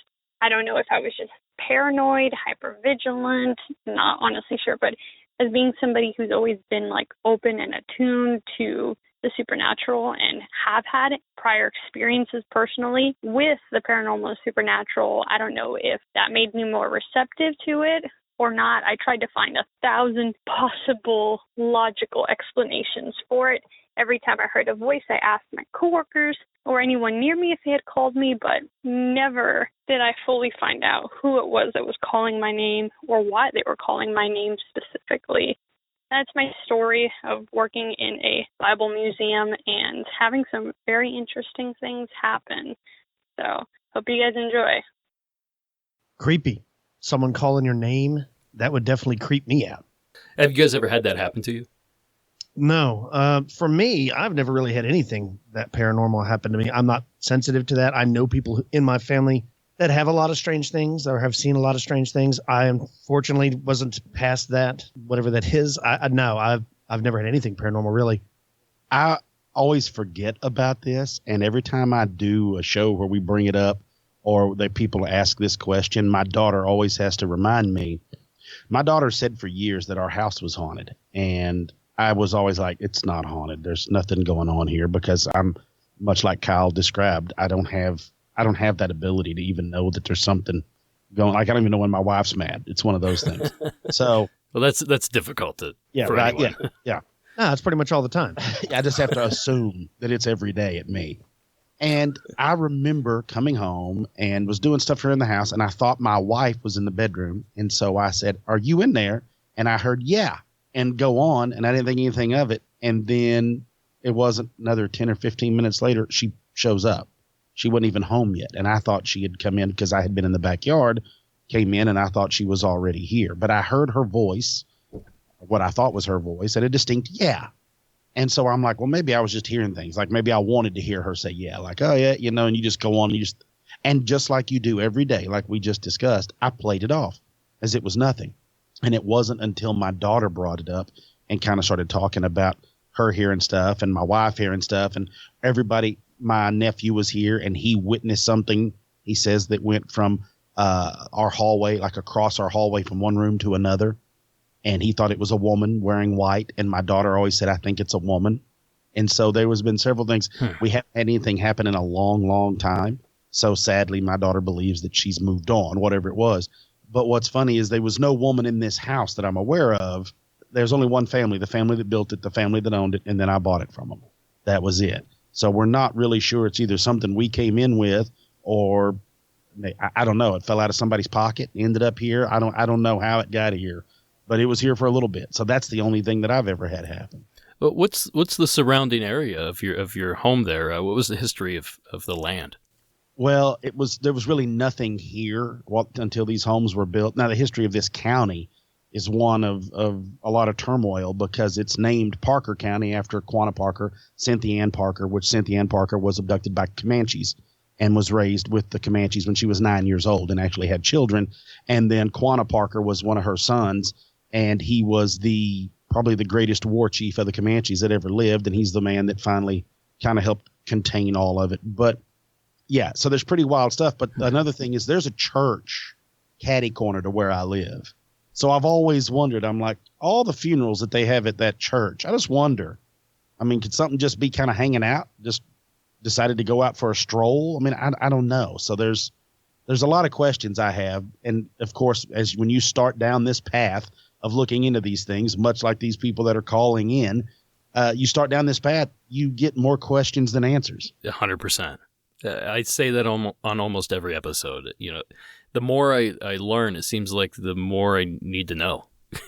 It's a bucket with a hole in the bottom, essentially. Yeah, that's 100% right. And the girl talked about like seeing somebody that looked like a real person. I wonder how many times you're just out doing your thing and you see what looks like a real person. In reality, that was a ghost. Yeah. You're just not aware of it. You think about like going to Walmart or something. You're walking down the aisle at midnight and there's a strange looking person on the other end. That may not be a living person. We just really don't know. It's unless we're in a situation, the atmosphere where this is an odd thing to see a person there, you don't even question it. So a lot of us could have seen ghosts 100 times and never knew.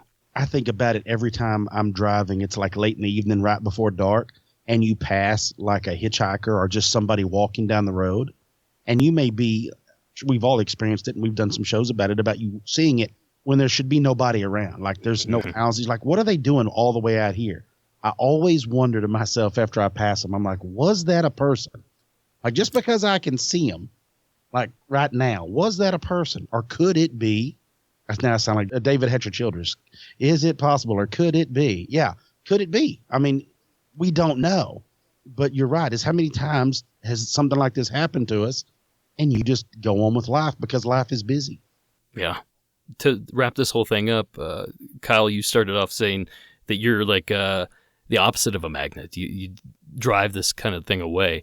And I've always said on this show for years now, I think there's two types of people in the world. There's the people that are hyper vigilant. They're always looking. They're always paying attention. I'm one of those people. Like, you're not going to get a detail past me. I'm going to notice it. There's tons of other people I know, and they seem to be flock to me in my life where they're the opposite. You could change the color of your house and they wouldn't even notice for a week. Those are the people that seem to don't really see anything.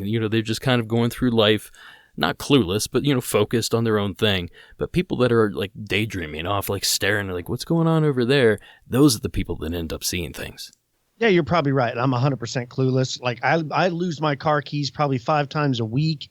I have no idea. First of all, I'm kind of colorblind, so my wife constantly gets on to me about that doesn't match with that.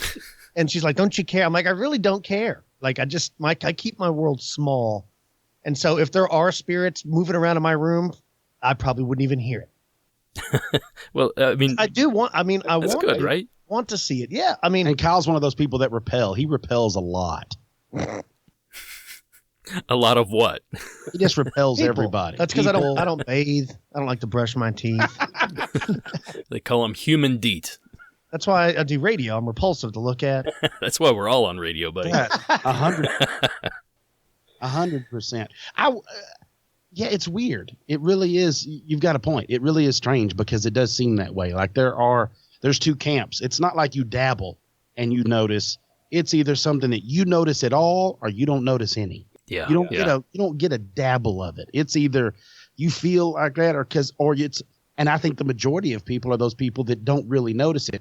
one thing happens and they're like, that's crazy, but I've got to get to work, or that's crazy, I've got to get over here, or I've got to do this. And you just relegate it to a past memory and don't really hang on to it. And I do believe that certain people are sensitive to it. I 100% believe that. Because I agree with that that I know that do see stuff, it's like an ongoing thing throughout their life. Like they've kind of always had a lot of weird stuff going on. Mm-hmm. So I totally believe that. I've talked to a lot of people over the years that are sensitive. Like I said, I have a family member who seems to be very sensitive to things like that. And it's not just ghost activity. Like they've seen lots of strange stuff in all different types of areas. And for whatever that is, I think certain people have the ability to see it. I don't. We need to figure out how to bottle that. And I bet you we could make millions. Selling it to the government alone would make us a ton of money. You just sell it like it's cologne? Yeah, you just spray it on and you're psychic for a couple hours. Well, I say that, but then I've also heard people that it's like it's a curse. They can't go to sleep because there's like these spirits won't leave them alone. That sounds like a nightmare and like an 80s horror film all wrapped into one. It sounds like the show Heart and Souls, the old Robert Downey Jr. movie where they died in the bus crash and then they all got stuck to him when he was a baby. And he's the only one that can see them, and then they go invisible, and then they don't go. They're still there, but they don't come back to where he can see them till he's like in his almost 30. I forgot all about that movie. I used to watch that a lot when I was a kid. Because it makes you think about that. Like, are they following me? Yeah. Is there because I mean, it's real bad when you see that and then you start getting embarrassed. You're like, wait a minute. What have I been doing that they've been watching? Yeah, what have they caught me doing? You think about that all the time with any ghost. I mean, if you're honest. Well, and I think that goes back into like what y'all are talking about is people. What if that was your life?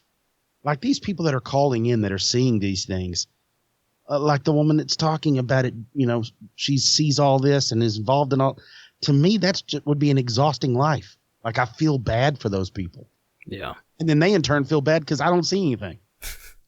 Well, I'm lucky. I'm kind of middle of the road. I've had a handful of experiences, but like I said, I'm one of those people that a lot of details aren't going to get by me.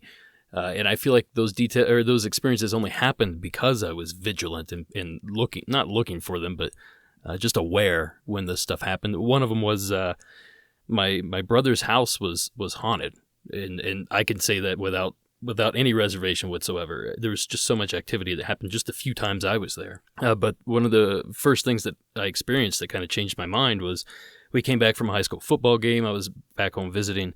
We walked into his front living room, and there's like a back hallway to the right. It goes back like 3 or 4 bedrooms back there. And there's somebody just back there whistling a tune. He's just going to town. And none of us are really paying attention. Like we could all hear it. And we just one by one start looking at each other, and like you could see us all counting. 1, 2, 3. We're all here. Like, who's back there whistling? And my niece walked out of there, and she was super young at the time, maybe 2 or 3. She could not whistle, and she certainly couldn't whistle this tune that was being whistled. She walks from back there, and she just acting like nothing happened. So, there's many other things that occurred there, but just strange stuff like that. It's just such a small little event, but it changes your life. Here I am talking about it 10, 15 years later. Okay, so we're going to move on here to our next one, and like I said earlier in the show, Myrtle's Plantation down in Louisiana is one of the most haunted, residents or former residents in the country. And Lauren from, I believe, the state of Louisiana has a story all about it. So welcome to the program, Lauren. Hi, Derek and Derek's listeners. This is Lauren from New Orleans again. This story is going to center around the home called the Myrtle's Plantation. For those of you who don't know, it's considered one of the most haunted houses in America. Definitely one of the most haunted houses in the southern part of America. It's located in St. Francisville, Louisiana, which is about an hour north of Baton Rouge. What I'm going to do is I'm going to give you guys a bit of a history, intermixed with some of the tales that have created these, haunted stories. They're ghost stories that go along with the home, a personal experience, and then some of my family's personal experience. So the home itself was built in 1796 by a man named David Bradford. He was leader of the Whiskey Rebellion. He built it as a Creole cottage / center hall style home, for those of you who are interested in architecture. It has a very large porch that wraps all the way around. It's got beautiful ironwork on the porch, very detailed. It looks like something, honestly, that should be here on St. Charles Avenue here in New Orleans. So he named it Laurel Grove, and he eventually passed it on to his son-in-law, Clark Woodruff, and this is sort of where the first haunted story, ghost story, comes in. So Clark Woodruff owned a slave named Chloe, and according to some sources, Clark Woodruff was having an affair with Chloe. According to the tale, the affair sort of fizzled out, and Chloe was caught eavesdropping on a conversation between Clark and his wife, Sarah. Most likely she was a little worried about her position in the house. She wanted to keep it. She just wanted to know what was going on. So she was caught eavesdropping, and this was a big deal back then. They cut off her ear, and she was forced to wear a turban for the rest of her life, sort of hide the disfigurement. There is a picture at the Myrtles, and you can find this online. I'll try to attach it to the story, of who they believe to be Chloe. It's a black and white picture. It was taken for insurance purposes on the house when a new owner took over. And you can see on the back of the house, on a little walkway between the back of the house and the guest house, now gift shop, there's a woman standing there, and she looks like she is wearing, 1800s slave clothing. She has a turban on her head, and they very much believe that it was her, that it was this Chloe.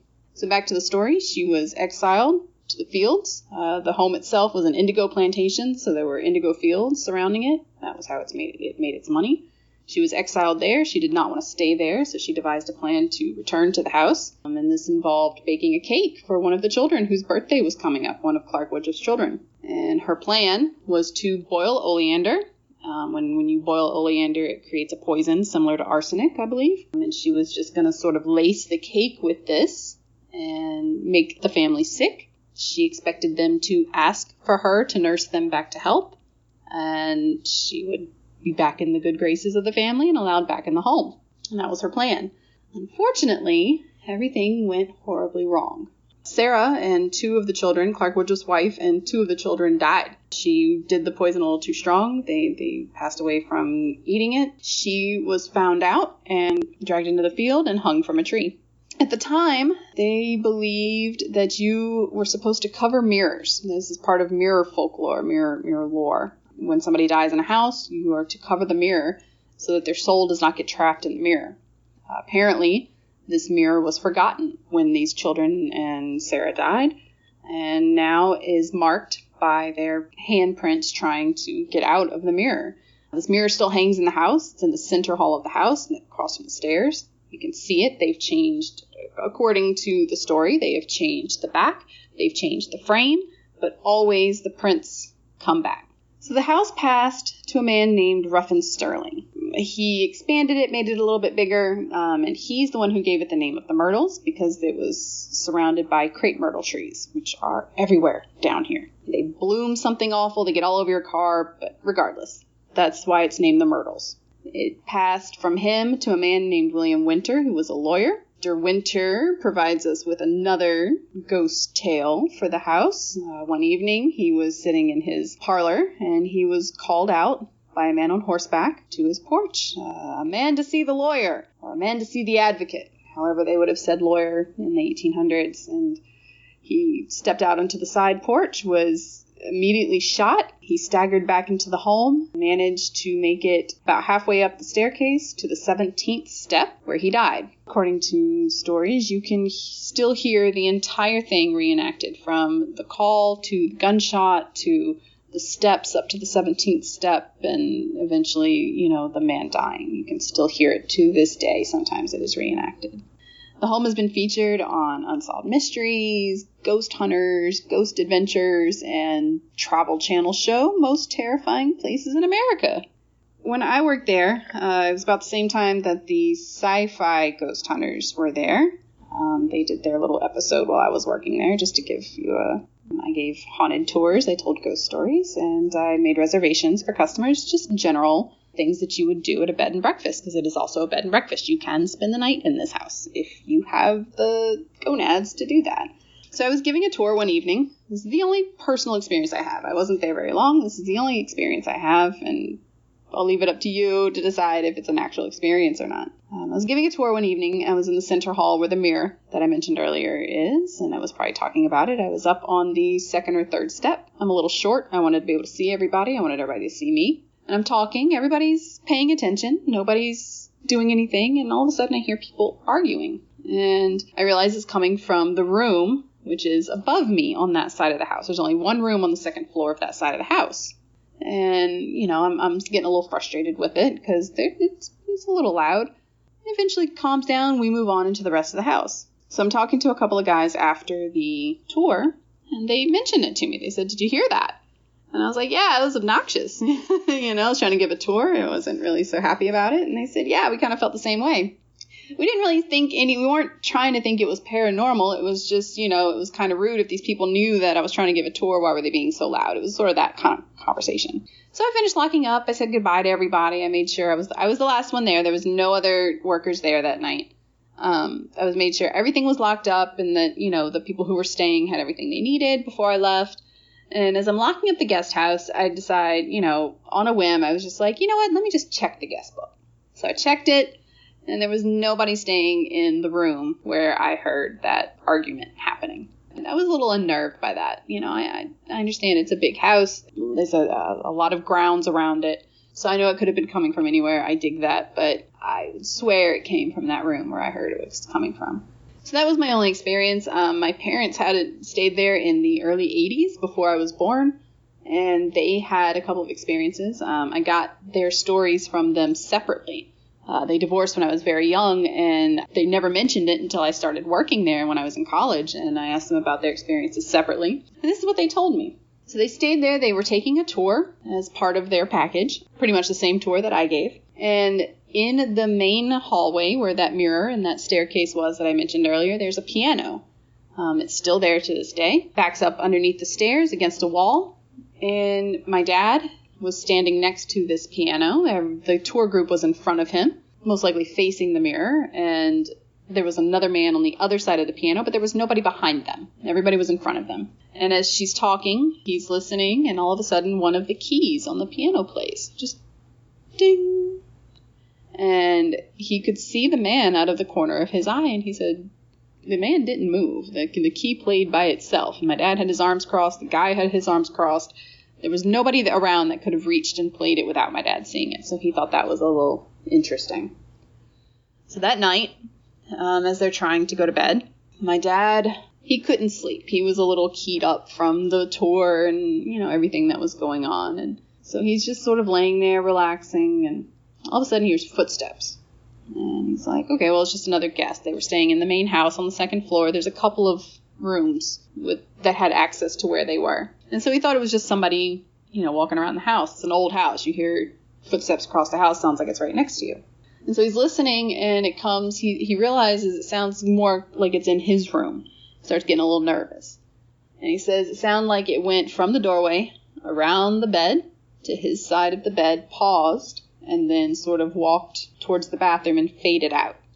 Said it didn't really go away or leave. It just sort of faded. And he said the craziest thing about it was that, and what really got him was that he could hear a dress swishing across the floor as it walked around the side of the bed. He said it absolutely terrified him. He did not look because he was just too scared. Eventually tried to make it back to sleep, was almost there a couple hours later, and started hearing a baby crying. And he said that it was the most heartbreaking sound he had ever heard in his life. This was before my sister and I were born, but he said that we never made a sound. We never cried like this. It was just so heart-wrenching. And it eventually faded, and he couldn't sleep after that. He just kind of laid there with his eyes closed, hoping nothing else would happen. So I asked my mom, what happened when you were there. She never mentioned the piano. She was somewhere else in the group. She never mentioned it. But she did mention at night that she heard the footsteps. And she thought my dad was asleep. So she didn't wake him up. She didn't want to do anything. She thought she was hearing something. So she kind of cracked an eye open, and she said she saw a shadow walking through the room. And she got very scared. Again, she was also keyed up. So, neither one of them thought to ask if it was a lost guest or something, which is entirely possible. So they both saw the same thing. And then she, again, also was about to fall back asleep a couple hours later, and she was almost there, and then she heard the baby crying too. And she said it woke her fully up, and she could still hear it once she was fully awake, and she kept trying to locate it. She kept trying to figure out where it was coming from. And she said it was like it kept moving. It would be outside, and then it would be downstairs, and then it would be upstairs across the hall, or it would be further away in the woods surrounding the house. And she said she couldn't pinpoint where it was coming from. It was like it just floated in and out. And at the same time, where she could hear it, she said it was like it was in her head. Like she just couldn't, it was like an echoing sound just in her head. She said it was the craziest thing she'd ever heard in her life. And she's never forgotten it. And she said the same thing. She said, you know, Lauren, you and your sister never cried like that. I've never heard anything like it in my life. I'm pretty sure she hasn't been back to the house. I don't even think she came when I worked there. You know, in the morning, they're sitting at breakfast. It is a bed and breakfast. And, you know, they're talking about what happened. My mom and, you know, they're talking about, oh, it was a fine night. Nobody wanted to mention the shadow. They didn't want to seem silly. And my mom thought she would mention the child. She said, look, this poor baby kept crying all night. You know, is everything okay? You know, is something sounded sick? And woman who was working at the time kind of looked, and she was like, you know, there weren't any babies staying here last night. There were no children. There was nobody. It was just a few couples who were staying. My mom was pretty freaked out by that. It's a very interesting home from a historical point of view, as well as, you know, a ghostly point of view. I've had a long history with it. I've been several times. My family's been. I work there. So it's a very different, very interesting place. So thanks, Derek. Thank you, listeners, for giving me a few minutes. Appreciate what you do, Derek, and keep it up. Are you guys familiar with this? Yeah, we've actually covered that, I believe, on one of our shows in the past couple of years. Nice. There's actually quite a few haunted plantations in Louisiana. There's also a really interesting book that came out a couple years ago about that exact thing, is haunted plantations all over the South. I think it's pretty creepy, the fact that she herself, of course, she seemed very well versed on the actual story, as well as having to work there when she was in college. And then she mentioned like her parents having experiences themselves when they were younger. So, you know, if you look on the internet, there's some of the pictures of what supposedly is Chloe. To me, some of them look kind of photoshopped, so don't believe all those pictures. But I definitely believe that there's something going on there. And like, just because of that, you know, much like the battles of the Civil War here in this plantation, where slavery and the cruel treatment of Chloe and the things, like wherever there's something terrible or sorrowful, it's like that area is imprinted forever. Yeah. So I think that's reason why there's so many of those haunted plantations. But that would certainly explain the reason for all this activity. Mm-hmm. There's another thing here that I'm curious about, and Lauren actually brings it up. She mentioned that her parents may have been keyed up, meaning that they were going to the plantation knowing that it was haunted and expecting to have some sort of experience. I'm going to kind of blanket statement this with most of these calls we've covered tonight. Do you think that plays into some of this stuff where, you know, they read about this museum, they know it's haunted before they go, so any strange thing that happens is immediately attributed to a ghost? I believe that 100%. Kyle and I have had this discussion for several years now about when you go out with the intent of, let's say, finding Bigfoot. Kyle and I say that all the time. When you go into the woods, dead set on the intent of, I've heard that there's cases that it's been seen through here, and we've heard people have seen it here, and whatever it is. When you preface it in your mind like that, you've already set yourself up to start receiving that. So when you get into the woods, any little noise that you can't instantly put your finger on, whether you like it or not, you want to attribute it to the unknown, and then that wants to be attributed to, let's say, Bigfoot. I think you can easily do the same thing. Mm-hmm.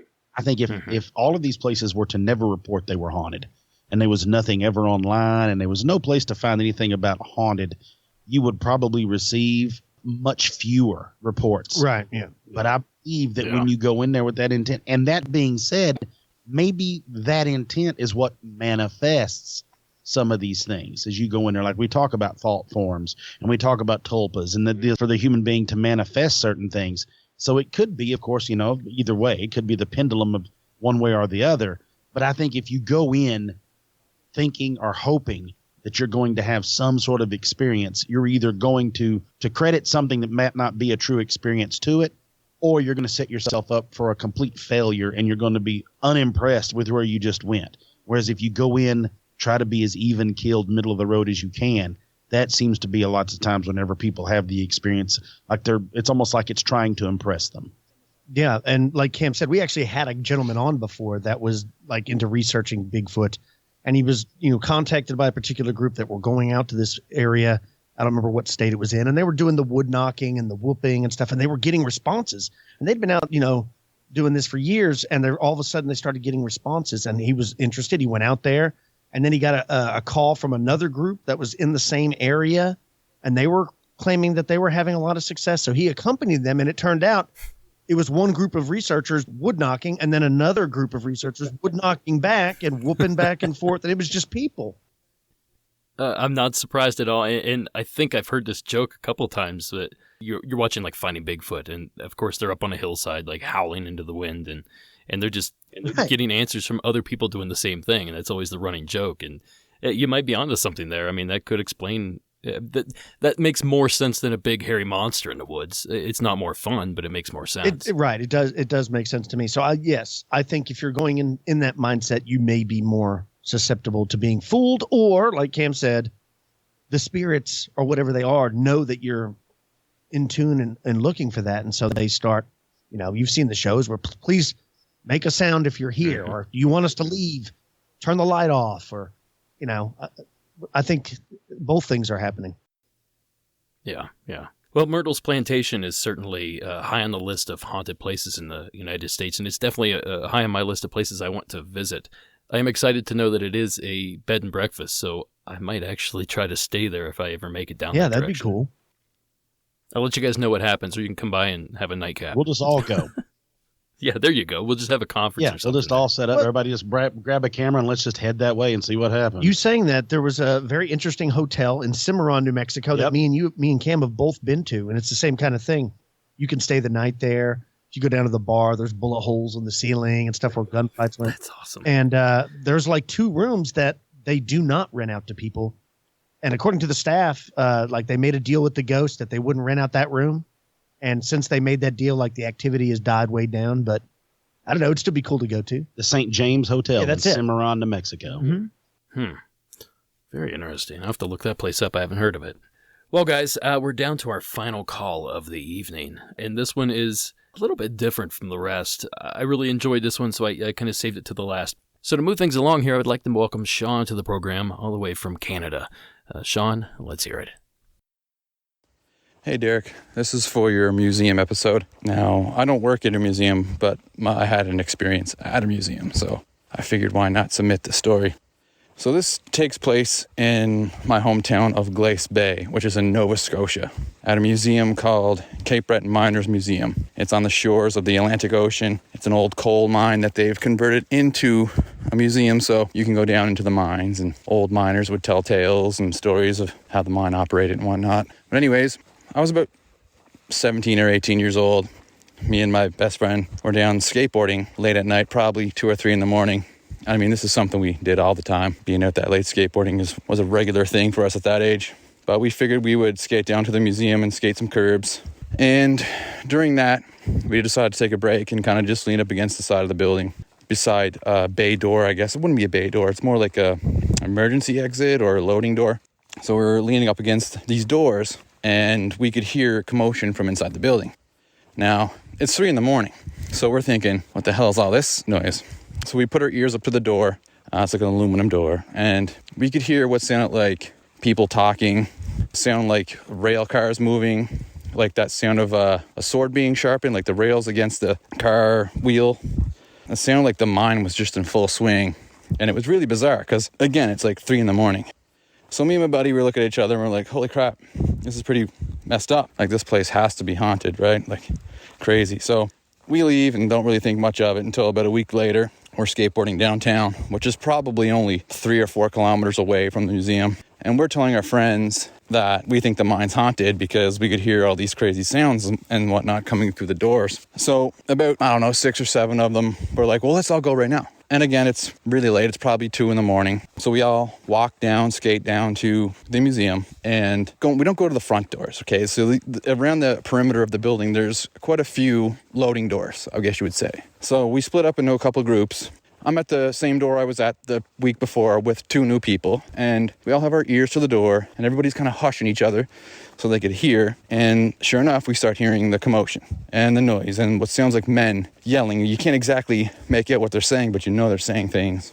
You could hear mines, just rail cars, and just a lot of noise.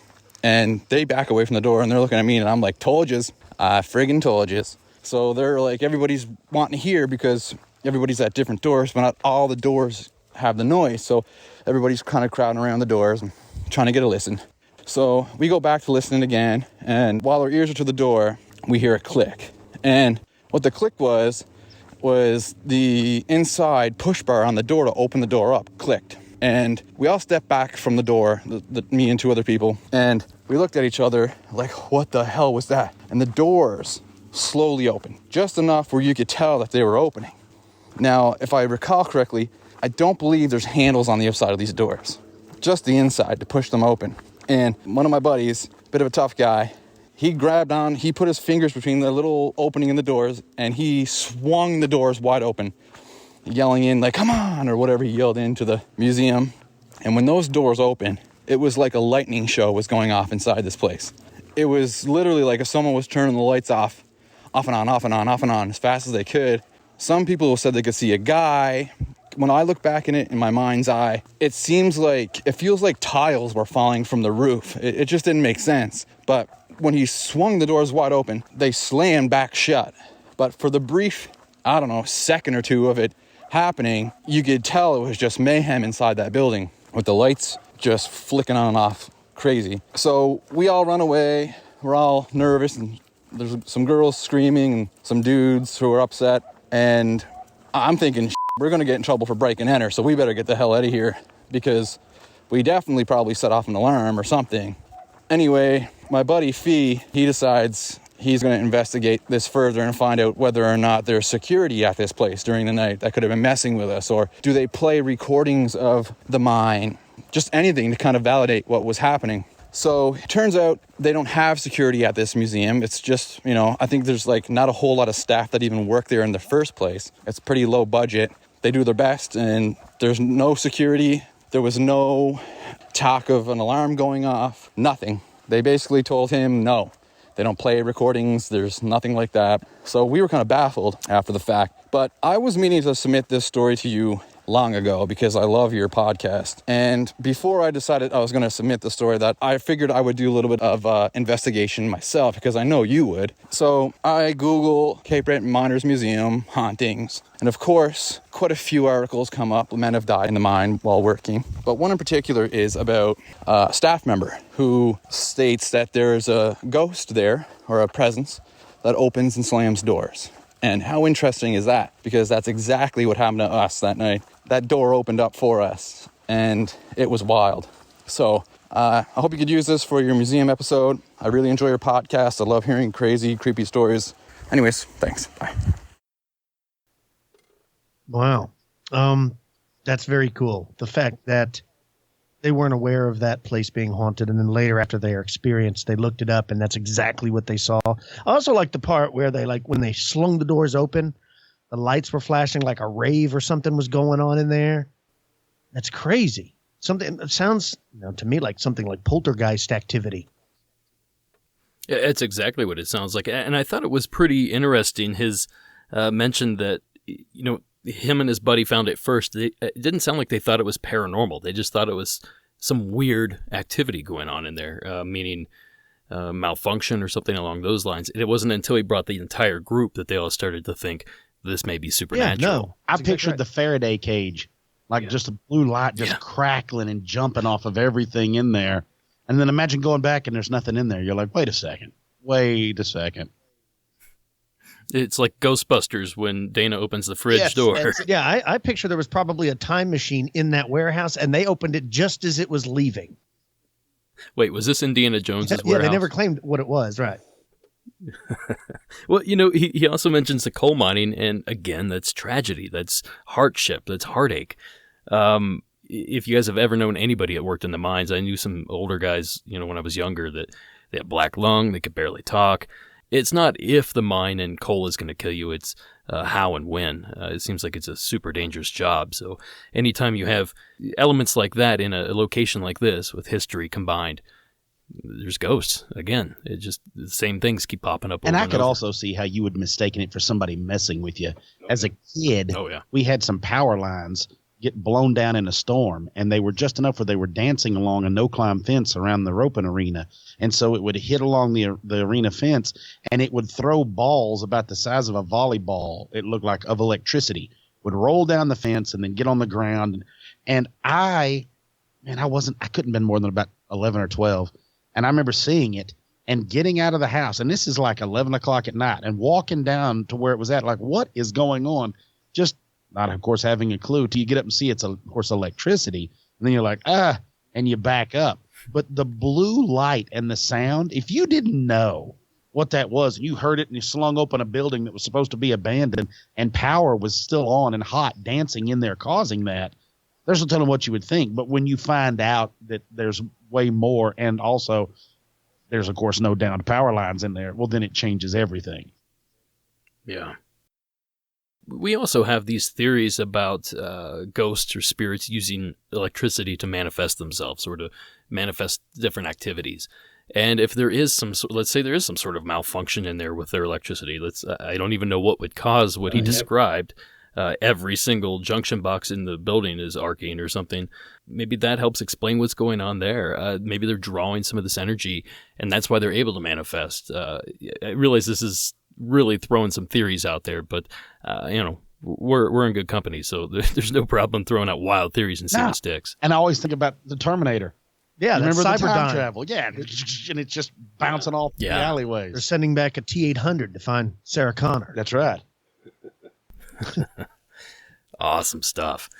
Well, guys, that's the end of the program, and I can't thank you enough for taking the time to sit down with me. We really went through some calls here. There's a lot of them to get through, and there's some really good stories, and a lot of like we said, ideas that keep coming up, call after call after call. So I don't know if it's a museum thing or if it's just this is just the nature of the paranormal. But these all seem to have some sort of connection to it, which I enjoyed.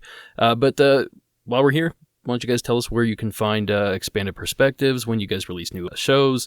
Let us know about you guys before we get out of here. Absolutely. The name of our show is Expanded Perspectives. We've been doing it since like 2013, so 7 years now. We do a show every week. We used to release every Monday, but now it's just with our schedules. But we always release a show every week. We also have a paid-for show called Expanded Perspectives Elite, and same kind of thing. We release extra content every month. You can sign up for that by going to the website, expandedperspectives.com, clicking on the Elite tab, and you'll have access to our entire back catalog. That's like 238 episodes, I think, are there, and that's only $5, and you have access to all that. Our show is not like yours. We don't really have that many call-ins, but we explore things like mysteries, cryptids, UFOs, all stuff's paranormal. Like we said, me and Cam have been lifelong friends, and we've had a love for the paranormal, and we would love to have some people come over and check us out. You can find us on any place you find podcasts, whether it's iTunes, Spotify, Podbean, iHeartRadio, all the places. YouTube. We got it on YouTube. And of course, we've got Instagram and Facebook and all that stuff too. Awesome. And I'll be honest and say that sometimes when I'm researching a topic and I see you guys did an episode on it, that's one of the first places I click. I'm like, oh, Cam and Kyle are going to tell me about it. That's awesome, because I know all the information is going to be there.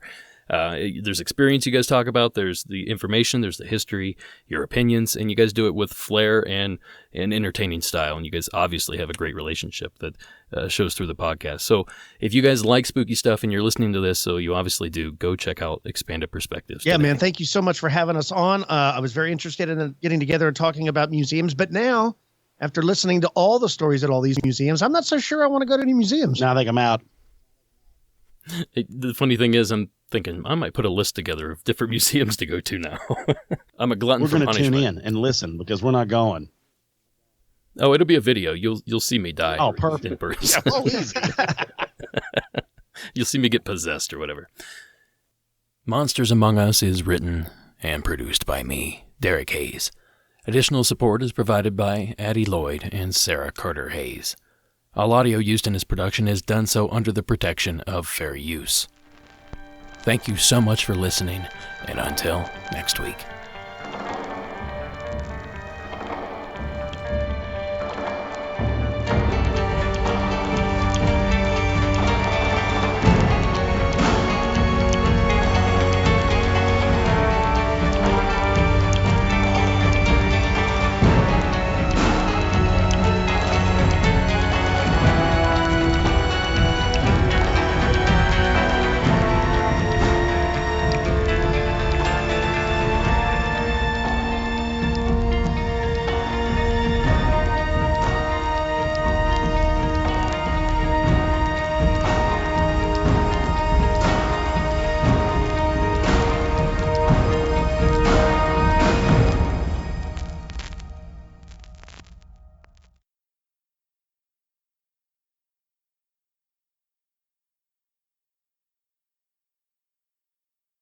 All right, guys. Well, this is the secret story, and we still have our guest with us, Cam and Kyle. This story is not a museum piece.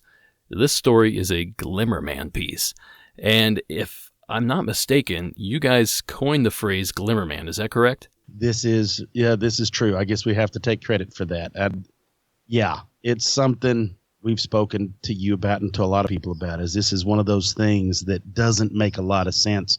And to be honest, we've got a lot of information on it still, and a lot of other stories that have been sent to us about all this Glimmerman stuff that it leaves you with way more questions now. So I'm so excited for this now. We had no idea it was a real thing. We thought it was like when we first saw the story or two about it, we thought that would be it. But it turns out after we did an episode and other people, much like we talked about, when other people heard about the Glimmerman, they decided to come forward and tell their story of the Glimmerman. And, the name just kind of stuck. Yeah, it's the perfect name for, a creature like this. And people were calling it the predator creature and stuff like that. It just didn't really roll off the tongue. But, man, Glimmerman does. That's fit for a T-shirt, I believe. So without further delay, this is Eric's call from my state of California. And again, this is the Glimmerman. Hi, Derek. This is Eric from California. I wanted to call in. I've done that before, and thank you for posting those episodes. I was reminded of maybe a Glimmerman experience when I was a kid outside of Atlanta, Georgia. I lived in Dunwoody, Roswell area in a apartment, or actually it wasn't an apartment complex yet. We would move there because of this incident. It actually really scared my mom. We were in townhouses, and the second line of townhouses, let's say our street made a square. So we were the right angle, we were the y-axis, they were the x-axis. And behind their house was a wooded area, and that wooded area was immediately sloping down. It was a hill. I was probably about 5 or 6 years old. I had a big wheel, and my neighbor who lived 2 doors down was a little bit younger than me, but he was cognizant and smart, and so I'd play with him and kind of just, it was a neighborhood kid, a neighborhood friend. So we were racing our big wheels, and we ran behind the x-axis track of townhouses. Well, he sped before me because I slowed down. And to my left is a big fence lining the backyard of these, quarter, eighth, 16th acre properties of townhouses. And then to the right are the woods. Well, out of the woods, something compelled me to stop. And it wasn't I decided it, I agreed with it, but it was I just had to stop. It was as if something was in front of me. And in my memory, nothing's there. I can see the woods and I can see myself. I remember stopping on my big wheel. Well, then I'm lifted off the ground. And my mom always told me, she taught me how if somebody stops and asks you, if you want some candy or to see their puppies, you run the opposite way. You run backwards because it's harder for them to drive in reverse. That's how you get away. I wanted to do that. I couldn't because I was 5 feet off the ground. I was being lifted out of the air, and I still to this day can feel hands grabbing me. Something like hands. I think hands were just the only thing I could and I can compare it to. In any case, while I was up in the air being held up by this invisible being or figure, because something was there, I felt it and I knew it was there. It was very cognizant, but it wasn't visual. I could see my friend who had beaten me in the race looking back, and the look of terror and horror on his face. It was something I can't etch out of my mind. The look of shock, how wide his eyes were. So I know that I'm not alone in this experience. I know you've mentioned some Glimmerman stuff, and I didn't know what it was called. But when I described it to the police officer, because once it set me back down slowly, and then I just sped off, and we ended up finishing our race, sure, but we weren't finishing our race. We were running for our lives. And then we ran into our separate houses, and I told my mother someone just picked me up, and in my memory I black out. but I come to and I'm talking to a police officer, and she asked me to describe him, what he looked like, and I said he had dreadlocks. I don't know why I said that, but when you mentioned that these people have these Glimmerman experiences with people with dreadlocks, not people, these invisible beings that look like Predator, it kind of all made sense. So maybe I'm really lucky. Who knows? I really appreciate the show. I'm going to continue binge listening, but I just wanted to call in and contribute to this chaos you have going. Now, thank you so much, Derek. So, what do you guys think? I mean, I'll call you guys the experts on Glimmerman. You coined the phrase. What do you think this situation, does this sound indicative of a Glimmerman experience, or is this something completely off the wall and different? It's very different in the fact that it interacted with him like physically. It physically picked him up. And most of the interactions you get, it's almost like they are laying in wait or they are watching and trailing you, but never truly interacting like that with you. So to hear him discuss it picked him up and he's describing this whole, that's a very strange thing. The deal with the dreadlocks, I have no idea. That's a very odd point of that whole deal. Like, because I mean, that's the way the Predator looks in the movies of all the Predator.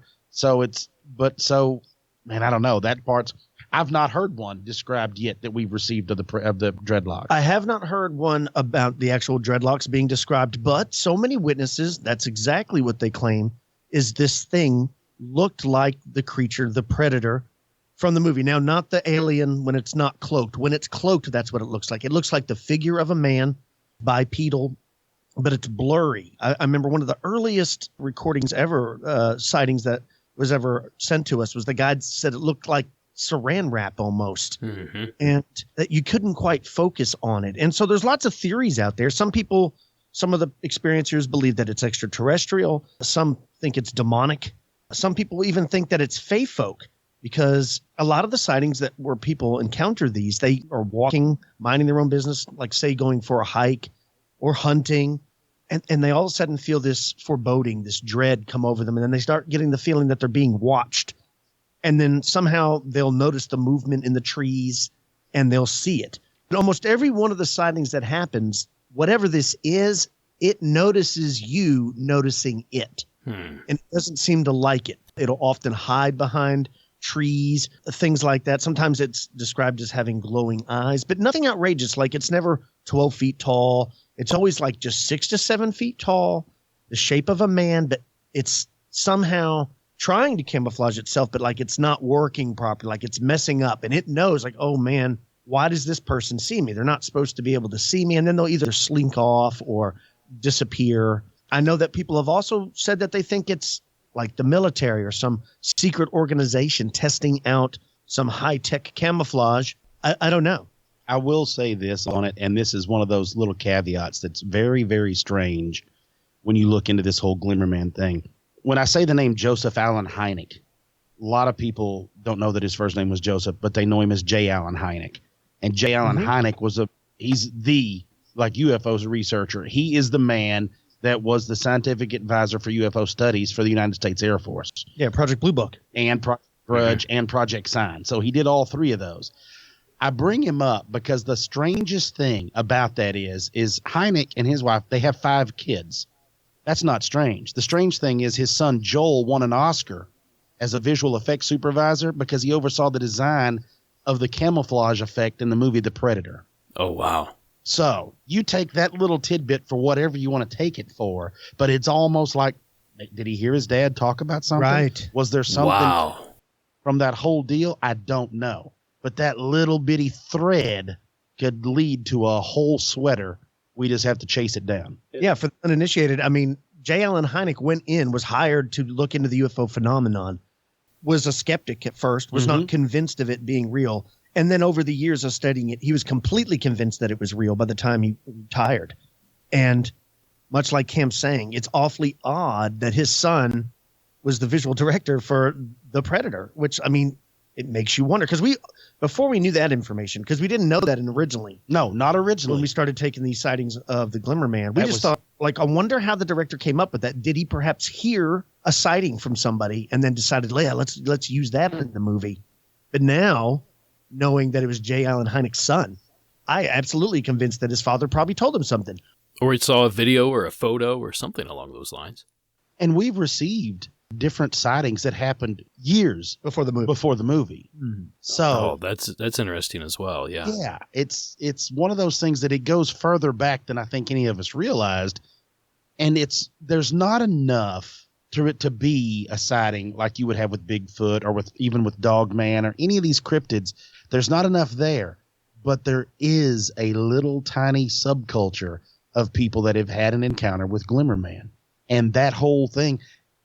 It's one of those like Kyle brought up. What is it? What could it be? Is it terrestrial? Is it extraterrestrial? Is it multidimensional? Is it evil? Is it not?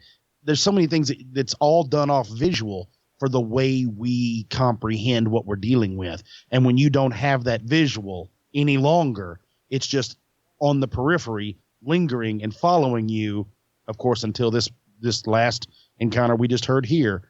Until that point, it's hard to put your finger on what it is. Yeah.